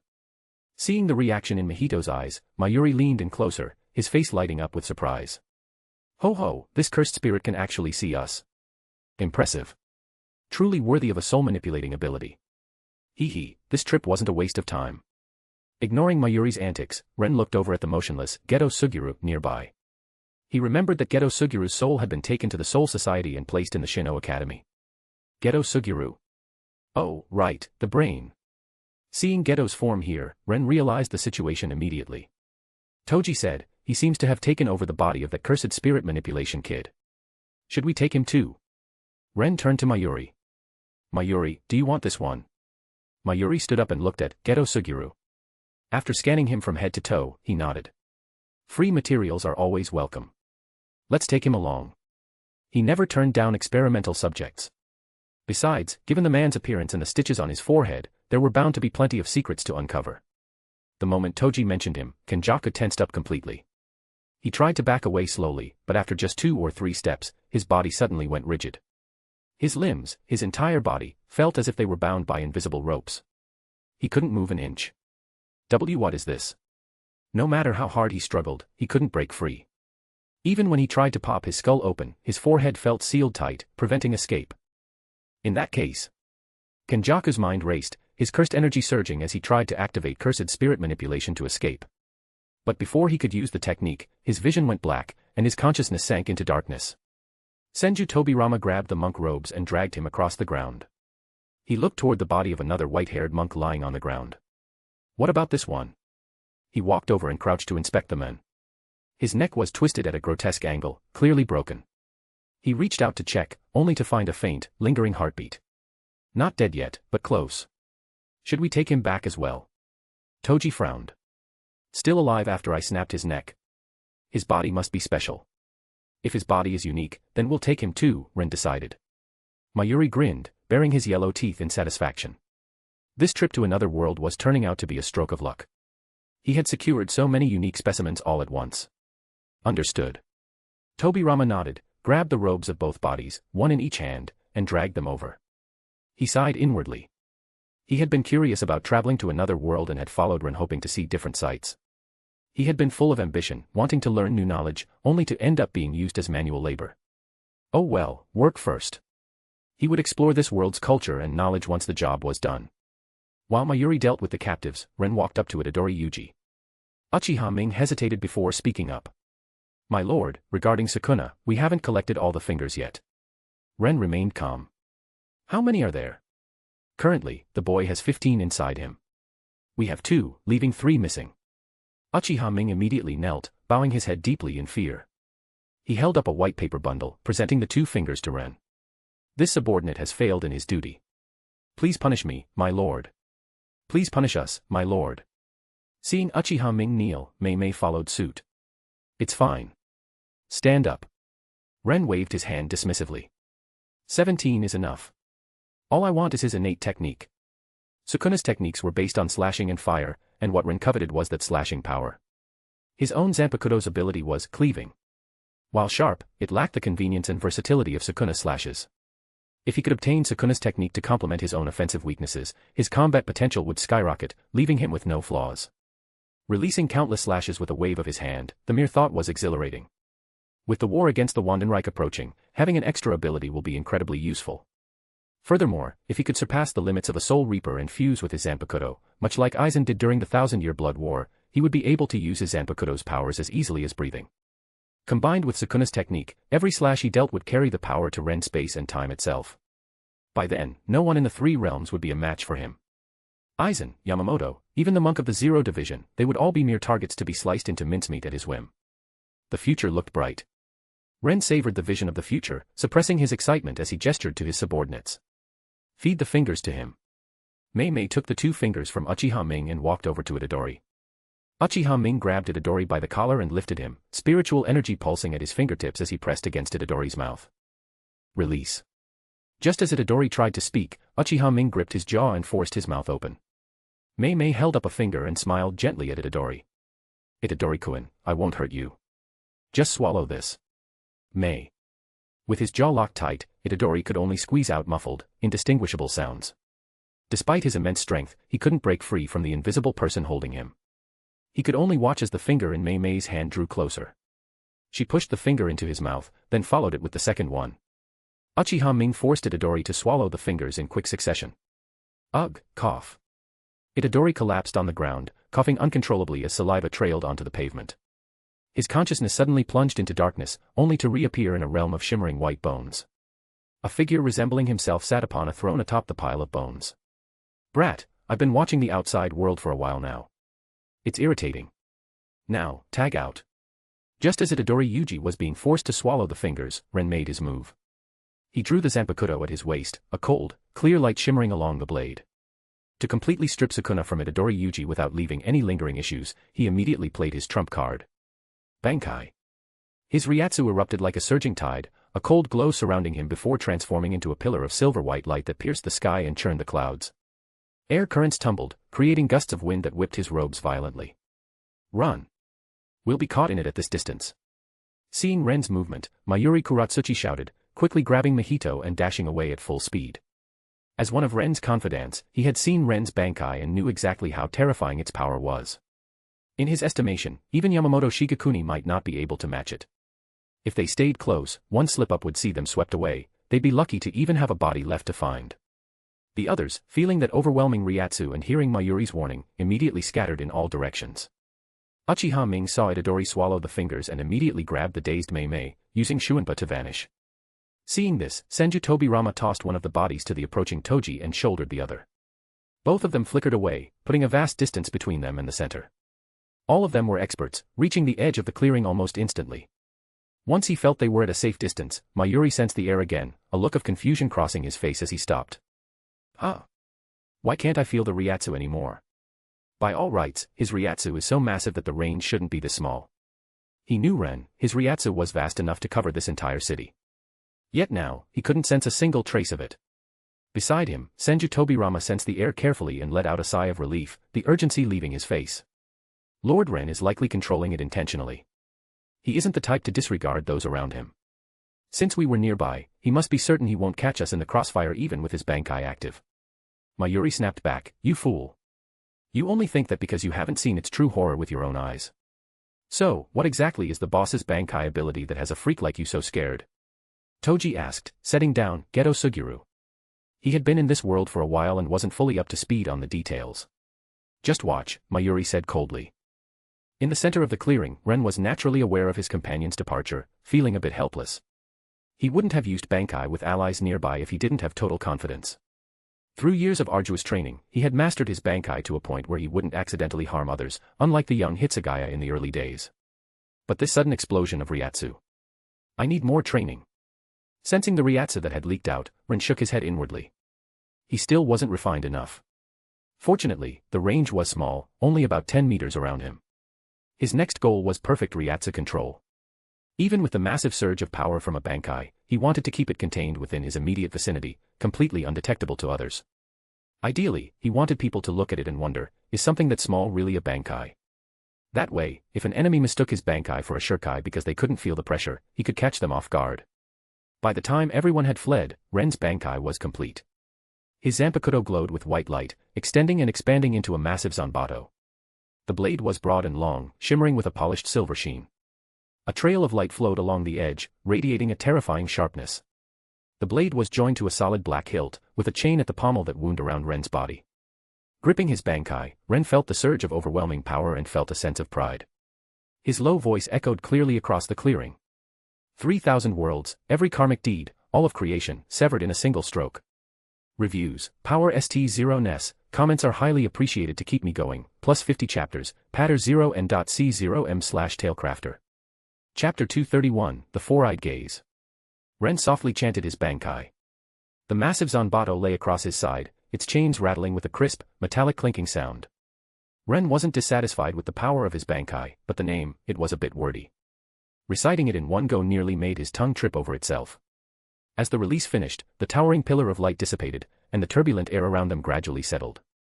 He looked ahead to where Itadori Yuji stood on the ground, his hand touching his face, specifically the lower half covering his jaw. That resolute face now held a touch of malevolence, covered in black markings. The skin beneath his eyes had split, revealing an extra pair of eyes. 2 pairs of crimson pupils flickered with a bloody light. His expression was grim and heavy with solemnity.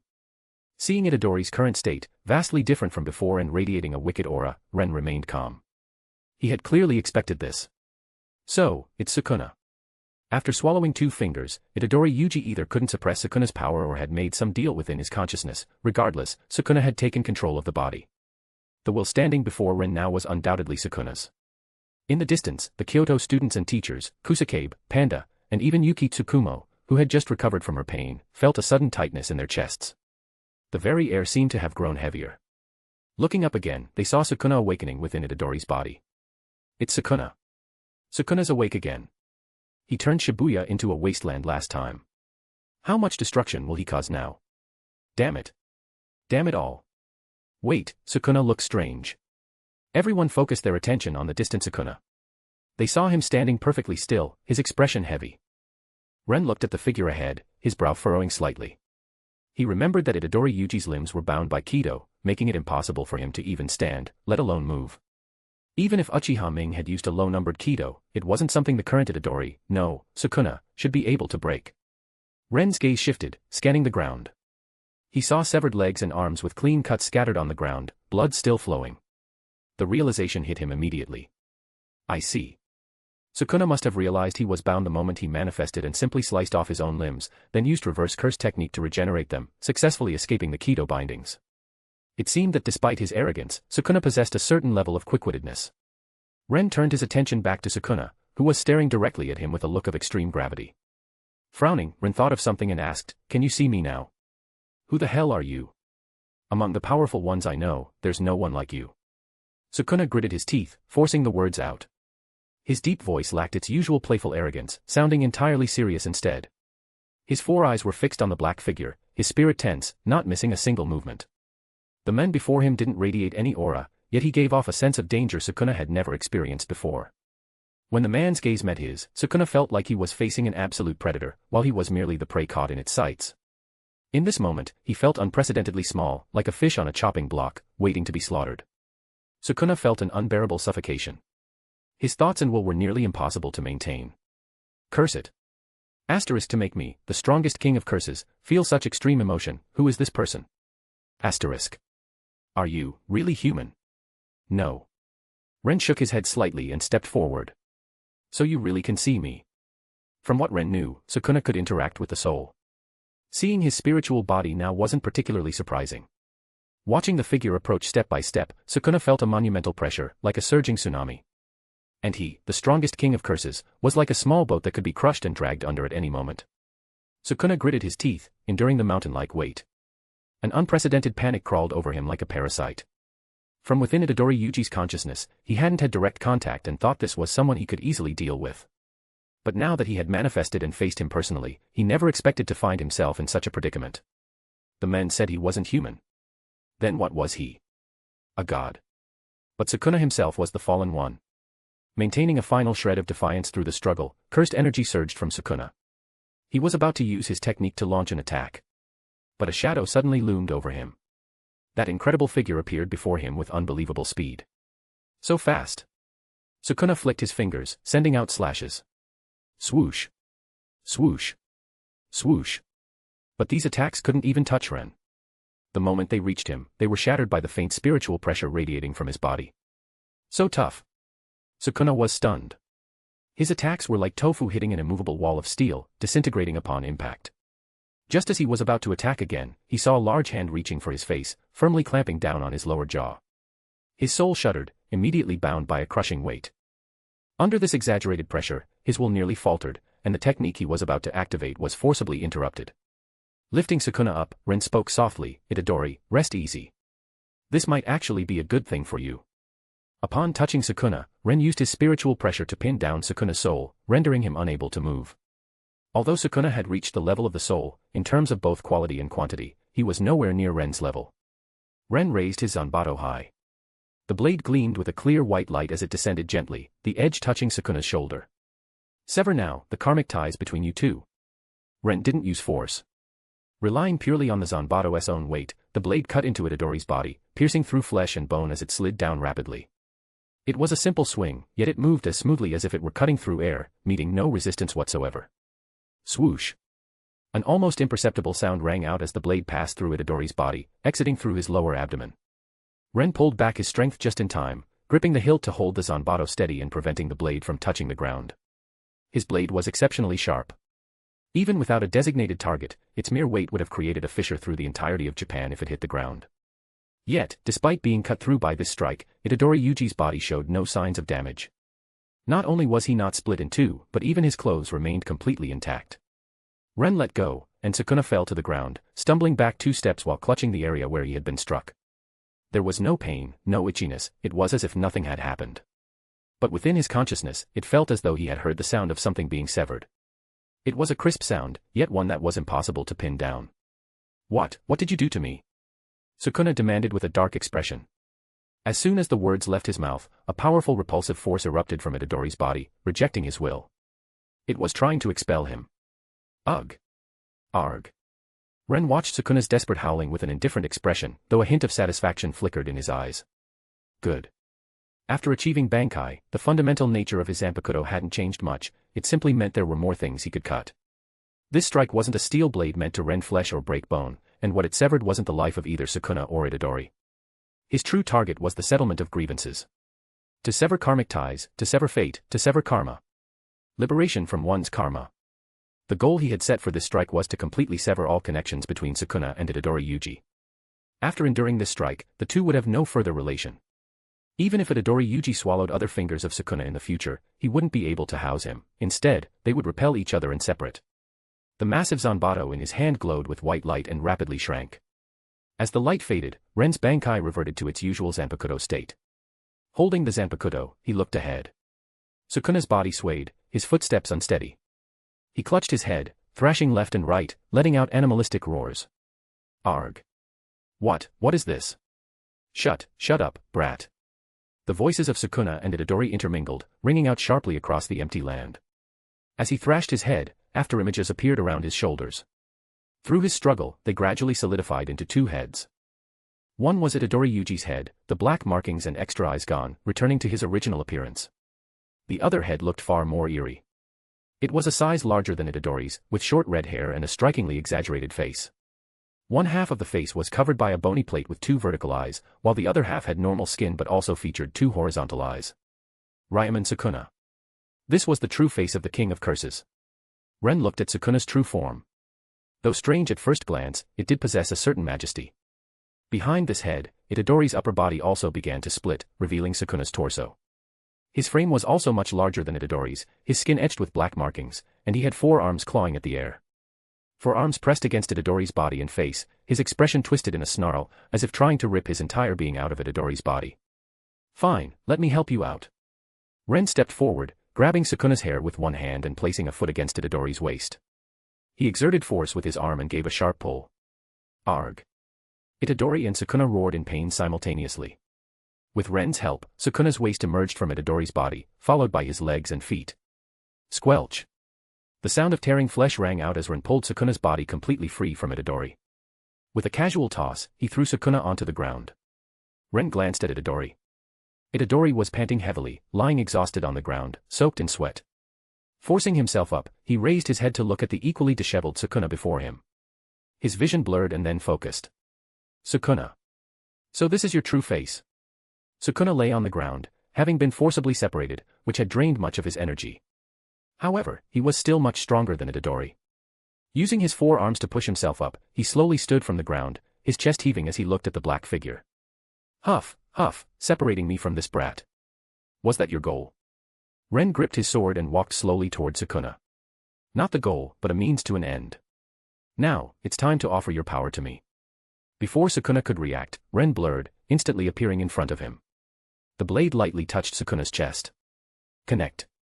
The blade erupted with clear light, which converged into a thread that pierced Sukuna's skin, sank into his flesh, and ran through his limbs and organs. As the thread entered his body, Sukuna felt a vast will circling within his consciousness. This will was like an exalted god. Before it, even the King of Curses was as tiny as an ant. Damn it. Damn it all. To think that I, the great. Within a consciousness built upon mountains of corpses and seas of blood, Sukuna's spirit flared. He stubbornly held his neck stiff and raised his head, his four eyes searching for the true face of that will. Even if he really was an ant, he wouldn't just submit quietly. He had to see the true face of his opponent. But the figure was too immense, towering through his entire mental space. No matter how he strained, he could only see a mere outline. That will seemed to notice the defiance of this ant. Out of curiosity or perhaps confusion, it lowered its head, and its cold gaze fell upon him. Then, it looked away with utter indifference. Though it was only for a moment, it was enough for Sukuna to see the rigid, cold face of that will. The features were shrouded in mist, causing him to forget them the moment he looked away. Only those strange eyes were deeply etched into Sukuna's four eyes. Those eyes were bizarre beyond belief. They had no pupils, instead, they contained curved crosses. No. Sukuna realized immediately, it wasn't a cross, but rather that each eye had four pupils, and the white space in the center formed that cross-like shape. The moment he saw those eyes, a word surfaced unbidden in Sukuna's heart. God. Not one of the 8 million minor deities of Shinto, but the God of Genesis from the Bible. After that brief downward glance, the vast will above suddenly came to life. The face hidden behind the haze became expressive, losing its previous rigidity. Entering Sukuna's consciousness, Ren looked down at the ant-like Sukuna, his heart stirring slightly. Boom. A wave of pressure suddenly struck, pinning Sukuna to the ground instantly. The countless white bones beneath his feet were crushed to dust. His consciousness snapped back to reality. The black figure appeared before him, sheathing his tachi. So this is your true self. Connection, successful. Ren looked at Sukuna, his eyes sparkling as if he were looking at a supreme treasure. The connection ability of the Zanpakutō usually required mutual consent to establish a contract. However, if the opponent refused, Ren could still force a connection. Though the opponent's spiritual resistance during the process could cause some trouble. With his current power, that resistance was negligible. He wasn't sure if it was an illusion, but while suppressing Sukuna's resistance just now, he seemed to feel a slight anomaly that vanished in an instant. This was his first time establishing a connection with an uncooperative target. The specific experience was naturally a first for him. Forcing a connection had another drawback. If the contractor wasn't sincere, their loyalty in the future couldn't be guaranteed. But for Sukuna, Ren had no intention of keeping him as a subordinate. He simply and purely wanted his ability to plunder it for himself. Therefore, he had forced the connection. Sukuna, I'll be taking your power now. Reviews, Power ST0NES, comments are highly appreciated to keep me going, plus 50 chapters, patter 0n.c0m/tailcrafter. Chapter 232, Zangetsu. Sukuna, I offer you my sincere thanks. Ren's voice was low, a trace of joy visible between his brows. He slowly reached out, spreading his 5 fingers and pointing them toward Sukuna's bizarre face from a distance. Give your ability to me. An imperceptible thin line appeared out of thin air, glowing with white light, connecting to Sukuna's chest. Sukuna naturally wouldn't let himself be manipulated so easily, but right now, he simply couldn't resist. His soul was firmly imprisoned, incapable of rebellion. His body was immobile, unable to mobilize the cursed energy within him or activate his techniques to attack. Furthermore, the scene of his previous failed attack was still burned into his mind. Even if he did manage to strike, he wouldn't be able to cause the slightest damage to his opponent. Ugh. Sukuna gritted his teeth, blue veins bulging on his exposed skin. He put everything into his resistance, yet he still couldn't make even the smallest movement. Not even a single finger. He could only watch helplessly as the other men did whatever he pleased with him. Noticing Sukuna's petty struggle, Ren chuckled inwardly. Once forced into this connection, Sukuna was nothing more than a puppet at his mercy. How could he possibly resist? Grabbing the white thread of light, Ren made a mental command. Sukuna's face instantly turned pale. That vast will from before descended again, and this time, it was inside him, recklessly grabbing at something. With a sudden void in his heart, Sukuna immediately felt that he had lost something vital. My technique.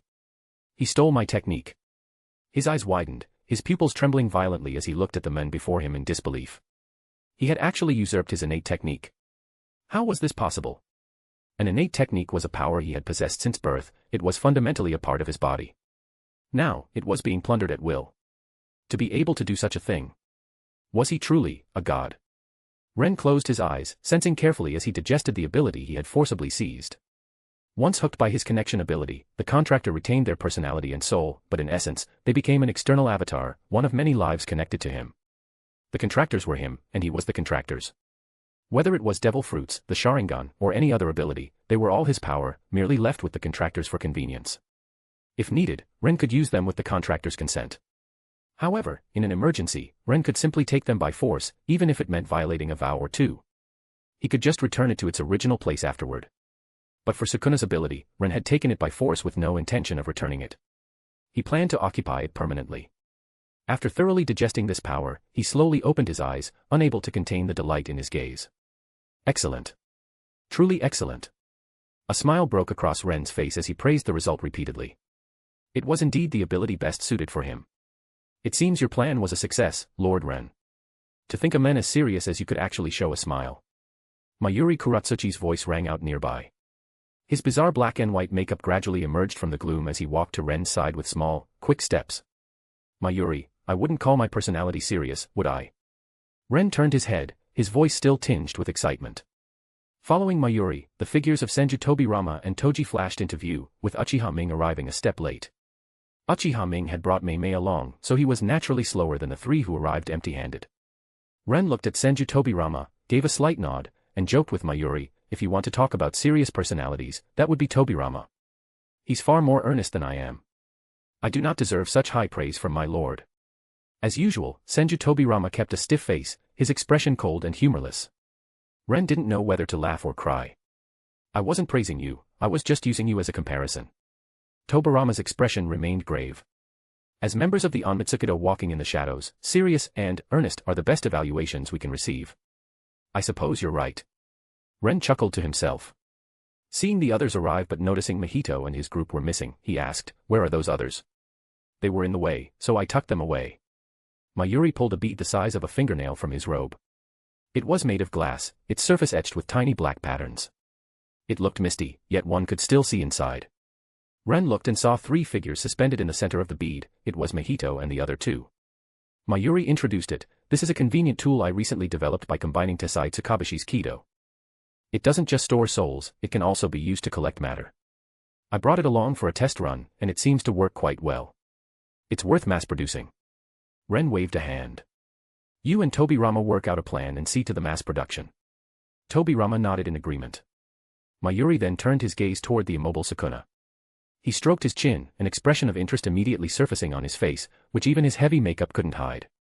"So this is your target, my lord. What a truly unique life form." He stepped forward, extending a middle fingernail longer than his actual finger, and poked the bone plate on Sukuna's face. The light in his eyes grew brighter. "How about coming with me? In honor of your special body, I'll arrange the highest level treatment for you. Only 8 dissections a day, and only 20 injections of experimental drugs. This is the highest level of care, you know. You must be moved by my hospitality, right?" Why aren't you saying anything? Are you ignoring me?" Sukuna certainly wanted to speak. If he could, he wouldn't just talk, he would devour these people whole, crushing their bones to eat. But right now, he couldn't move even an inch. Seeing this, Toji sneered, "Idiot. This guy is under the boss's control. Of course he can't speak. How could a monkey who only knows brute force understand my intellect?" Mayuri snapped back, then looked at Ren with a face full of fawning smiles. That smile, paired with his bizarre costume, looked even more eerie in the dark of night. "My beloved Lord Ren, could you please hand this fellow over to me? I'll definitely treat him like my most precious darling and give him all the love he deserves." Seeing Mayuri's large face getting closer and closer, Ren's brows furrowed involuntarily. He reached out and signaled for him to stop. He had been in a good mood, but seeing Mayuri's face and hearing his voice instantly dampened it. "Mayuri, I can't give him to you." Seeing the confusion on Mayuri's face, Ren's tone became firm. "Rather than saying I won't give him to you, it's more that I won't allow him to remain in this world." Ren didn't care about the abilities of others, he had no problem returning them to the original owners after use. But Sukuna's cutting technique was practically tailor-made for him. He would never give it back. As long as Sukuna remained in the world, there was a chance he might take this power back. Even if that potential possibility was absurdly small, 1 in a trillion, Ren would personally snuff out that glimmer of a chance. "Since you put it that way, then never mind." Seeing the seriousness on Ren's face, Mayuri sighed inwardly and didn't press further. After all these years, he understood Ren very well. While he could be willful at times, it was always within the limits of Ren's tolerance. And now, since Ren was set on eliminating him to silence the matter, it wasn't something he could get by throwing a tantrum. He naturally wouldn't make a fool of himself. Looking at Sukuna, Mayuri felt only regret. What a waste of such fine material. Toji walked over to Sukuna, stroking his chin as he scrutinized him. "Oh, so this is the legendary king of curses, the four-armed, four-eyed Ryaman Sukuna. Looking at him now, he really is as sinister as the rumors say." He turned around to look at Ren. "By the way, boss, didn't you get this guy's ability? We have a live target right here. Use it to open our eyes and let us see the power of Ryaman Sukuna."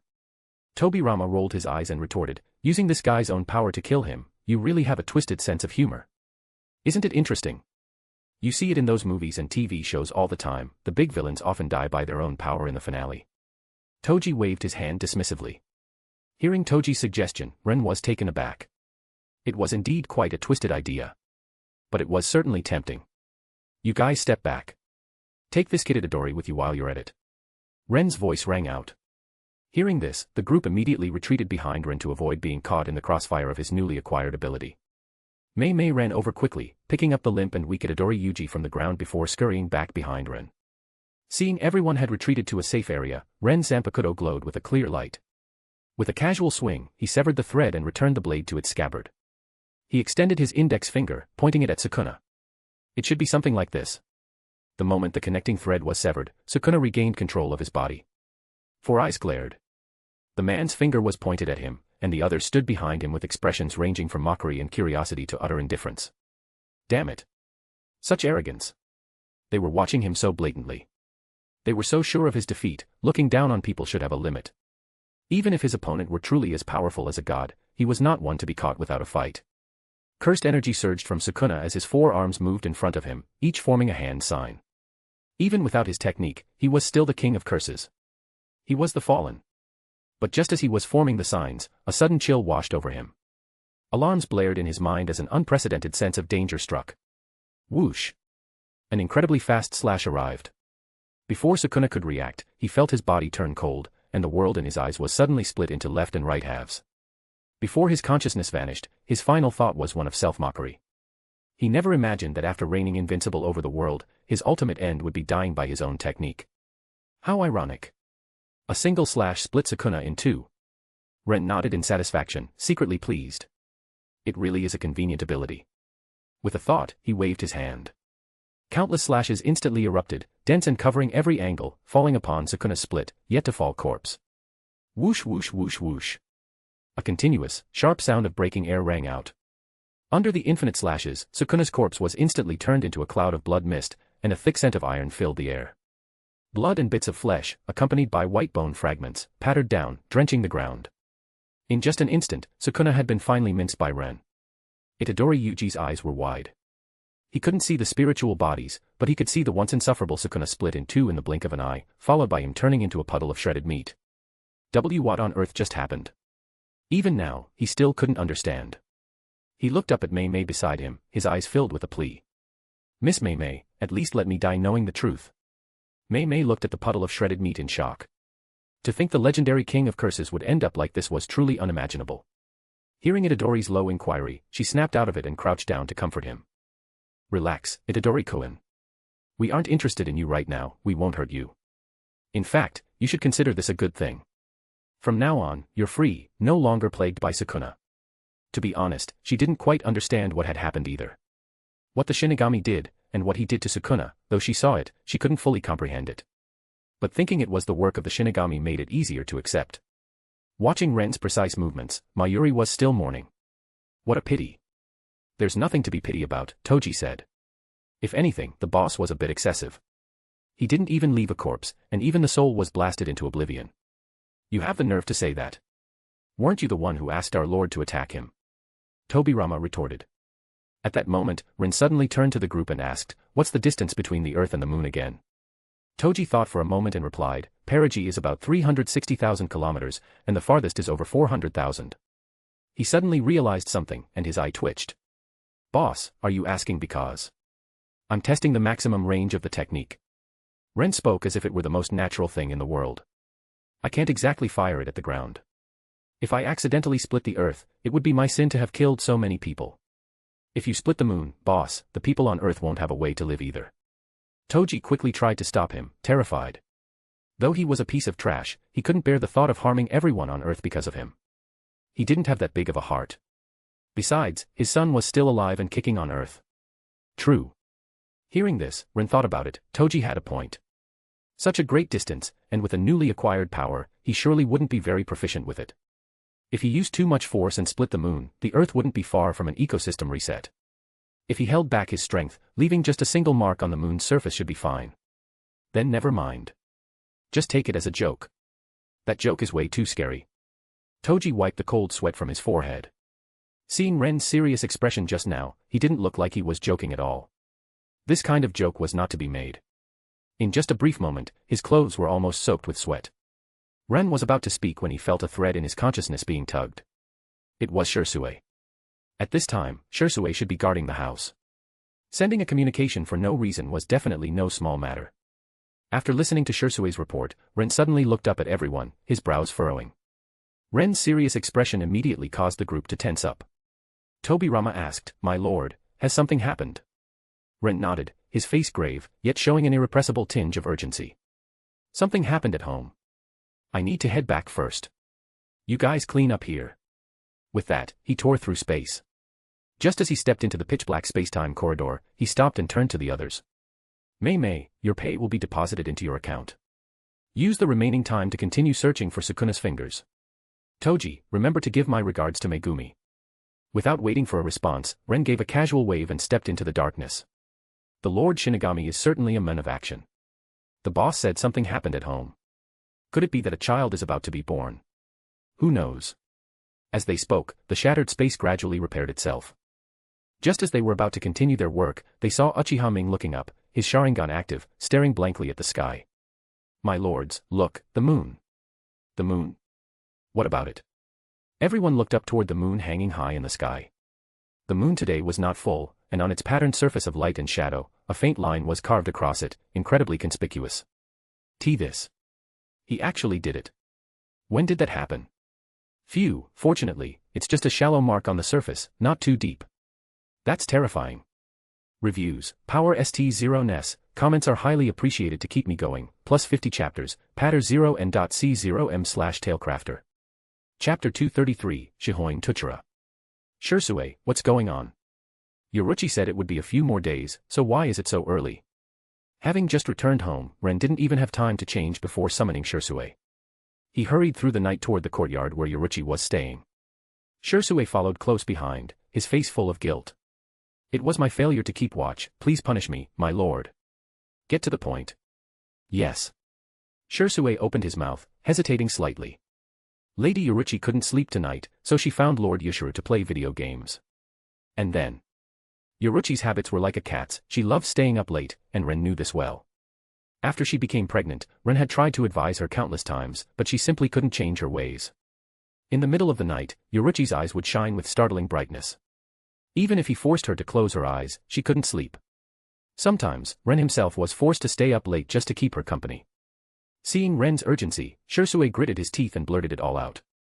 Lady Yoruchi lost over a dozen games. While she was punching Lord Yushiro to vent her frustration, she accidentally disturbed the pregnancy. What? Ren paused mid-step, staring blankly at Shursue before regaining his composure. He had thought Yoruchi was under some kind of threat or stress, but it was just because of this. Losing 10 times in a row was certainly frustrating, but to go into labor because of that, it was almost beyond description. Ren finally understood why Shursue had been so hesitant. He felt the same way after learning the truth. He had always known Yoruchi was unreliable, but he didn't expect that even as a mother-to-be, she would still have such a childish temper and be so easily rattled. And Yushiro was just as senseless. Yoruchi was pregnant, her emotions were unstable and she shouldn't be provoked. He should have just let her win. Letting her win a game and making her happy wouldn't have cost him anything. The sister was like this, and the brother was the same. This whole family was simply something else. At this moment, Ren realized deeply that besides himself, there wasn't a single normal person in this house. Where is Yoruchi now? Rest assured, my lord, the household has already made arrangements. Doctors and midwives are on standby 24 hours a day, and Captain Unohana has already arrived. There won't be any accidents. That's good. Ren let out a sigh of relief. If anything had happened to Yoruchi or the child because of this, he would have felt like killing someone. When he reached Yoruchi's small courtyard, the front yard was already packed with people. The crowd looked anxious. Ah. As he approached, Yoruchi's heart-wrenching cries drifted through the many layers of doors. Though somewhat weak, they were still piercing and struck deep into the heart. Hearing the sobbing tone in Yoruchi's screams, Ren's calm face tightened, his brow furrowing. The joy of just having gained new powers vanished instantly, replaced by a sense of gravity. Seeing the master of the house arrive, the people blocking the doorway parted to make a path. Inside the courtyard, besides a large number of servants, family members like Yushiro and Nobunaga had also rushed over upon hearing the news. Ren walked through the crowd. When he passed Yushiro, he gave him a sharp glare, scaring the boy, who was already whimpering, into tears again as he hid behind Sui Feng. Just as he was about to enter the room, Ren was stopped by someone at the door.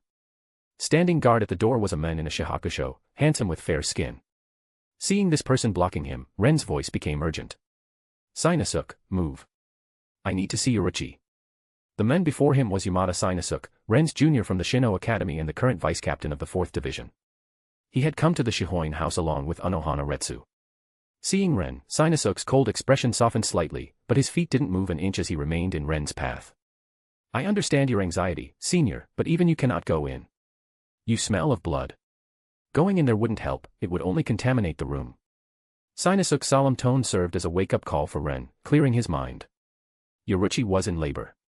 He had just returned from killing people. If he brought bacteria in and infected her or the child, it would be a disaster.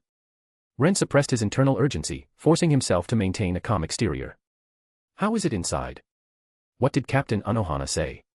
Relax, senior. The captain is inside. Sinasuke breathed a sigh of relief when he saw Ren didn't intend to force his way in. He offered some comfort. Immediately after the captain arrived, she examined Lady Yoruichi. Although it's a few days early, both mother and child are out of danger. And congratulations, senior. You are about to become a father. Ren nodded slightly. Ever since the fetus had developed, Yoruichi had specifically checked, she was carrying a boy.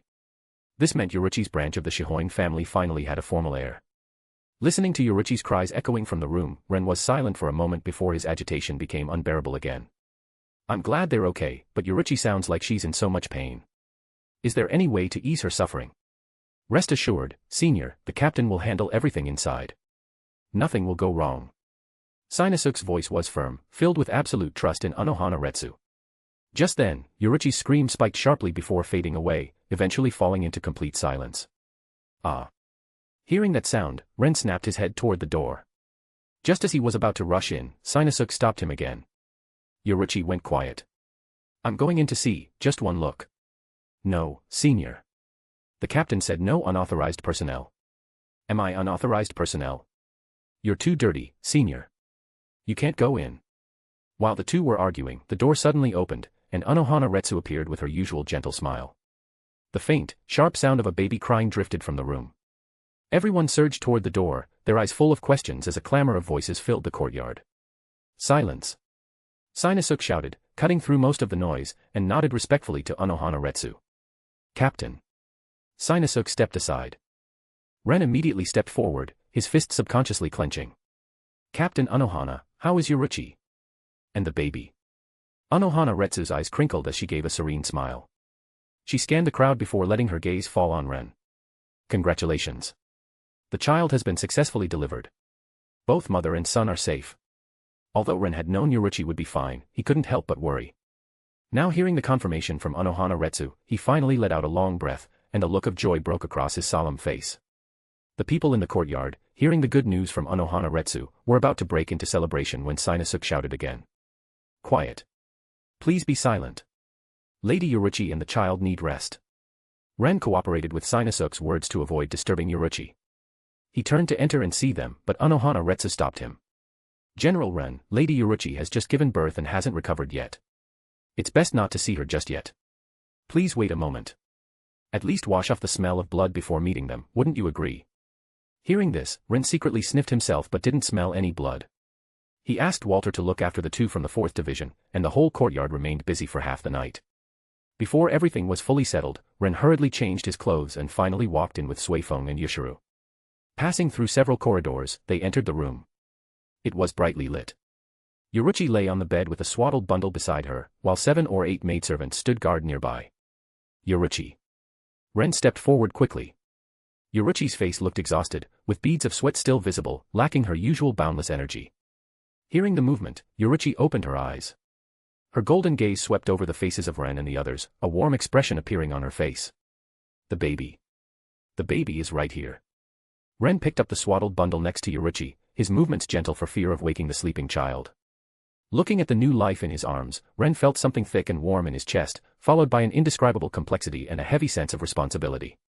So this is my child. Let me see. Yoruichi struggled to sit up, but Ren immediately stopped her. He brought the baby to her side. Yoruichi, stay lying down. Don't move unnecessarily. Yoruichi tilted her head, slowly reaching out from under the covers to touch the baby's cheek before pulling back as quick as a flash. Shihoin. Tuchira. Ren, look. It's our child. The corners of Yoruichi's mouth lifted into a soft smile, then she frowned. Why does he look so wrinkled? He's so ugly. A maid nearby heard this and chimed in, Lady Yoruichi, all newborns look like this. He'll look better once his features fill out. Yoruichi nodded, looking like she partially understood. She turned to look at the infant again, and her brow furrowed once more. But that's not right either. Why is he so white? The baby's skin was wrinkled, but the complexion was clearly a translucent, healthy pale pink. It was nothing like the deep skin tone traditionally passed down through the Shihoin family. Ren, did you find someone else behind my back? I'm the one who gave birth, so why isn't he black at all? Ren's emotional moment was instantly met with speechless stagnation. He gave Yoruichi a look and flicked her forehead with his finger. Yoruichi, do you even hear yourself? He looked at the child, a smile reaching his eyes as he nodded in satisfaction. The child's skin was indeed very fair, nothing like his mother's deep complexion. It seemed his genes were strong enough to even override the Shihoin family's million-year heritage. Isn't being fair-skinned good? He can't be like you, a little black charcoal ball. Being fair and chubby is the cutest. He had married into the Shihoin family, seeing the child's skin tone now, it felt like he had improved the family genetics. Behind him, Suifeng and Yushiro leaned in, craning their necks to look at the child. He really is fair. He doesn't look like Sister or me at all. He doesn't have Lady Yoruichi's beauty at all. Seeing the child's appearance, the two of them frowned just like Yoruichi had. They then looked at Ren with deep disappointment. Suifeng looked heartbroken, her delicate face filled with dissatisfaction. Lord Ren, look at what you've done. This is too much. You actually changed the unique trait of the Shihoin family. Yushiro grew bold and nodded repeatedly. Exactly. Exactly. I'm going to hit you. Ren's words made Yushiro's face pale, and he ducked behind Suifeng again. He was still muttering something. Suifeng protected Yushiro, looking at Yoruichi as if for help. Lady Yoruichi, look at him. Ha ha ha, all right. Stop messing around, you'll wake the baby. Yoruichi laughed heartily, appearing to have regained some of her usual self. Ren waved his hands at Suifeng and Yushiro, shooing them away. All right, you've seen Yoruichi and the baby. Now get out. After shooing them out, Ren sat by the bed and touched the baby's face with his finger, a warm current flowing through his heart.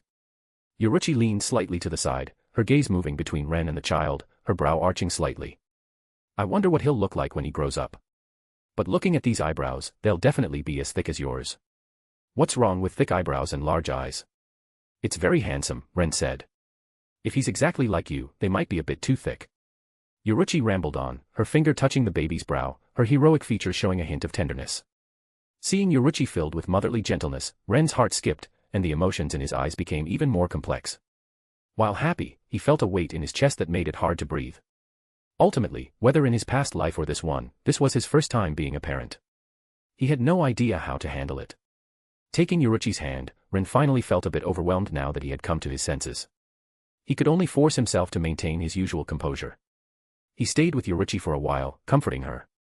Once Yoruichi succumbed to exhaustion and fell into a deep sleep, Ren gave the servants a few quiet instructions before tiptoeing out of the room. In the front yard, Nobunaga sat on the porch floor, Yoichi leaned against a wooden pillar, and Shimazu Toyohisa paced back and forth. Seeing Ren come out, the three immediately surrounded him. Yoruichi and the child are both fine. Don't worry, Ren said. Shimazu Toyohisa sighed. I actually wanted to go in and hold the child, but since he's a newborn, it's not suitable for too many people to see him. There will be plenty of time for you to see him in the future. No need to rush, Yoichi comforted him, making Toyohisa's face light up again. Right. When this child grows up, I'm going to teach him swordsmanship. Nobunaga teased, this child has an air of nobility. Your brand of swordsmanship, where you get cut down if you don't land a blow, isn't suitable for Tuchira. He's a child of a great noble family, and Ren has built such a massive legacy. We can't have Tuchira risking his life in battle. Shimazu Toyohisa immediately protested, you're right about that, but there's no harm in Tuchira learning some self-defense. He doesn't need to learn your swordsmanship. There are so many things to learn in the Soul Society, Yoichi added. Seeing the three starting to bicker again, Ren stepped forward to stop them. Enough. Don't wake Yoruichi and the baby inside. The three stopped their quarreling. Nobunaga looked at the room, his expression suddenly becoming serious. Ren, although it's not the best time to tell you, I have to. Preparations in Yomi Castle are almost complete. Sengoku is asking, when do we start? Hearing this, Shimazu Toyohisa and Yoichi also turned solemn, waiting for Ren's decision. Ren knew exactly what Nobunaga meant. He was referring to the war. A new life had just been born, yet he, the father, was preparing to trigger a war that would take countless lives. How ironic. He fell into silence for a moment before finally letting out a sigh. As soon as the celebration at home is over, we begin immediately. Tell the soldiers in Yomi Castle to make every preparation. Reviews, Power ST0 NES, comments are highly appreciated to keep me going, plus 50 chapters, patter 0 and .c0m/tailcrafter.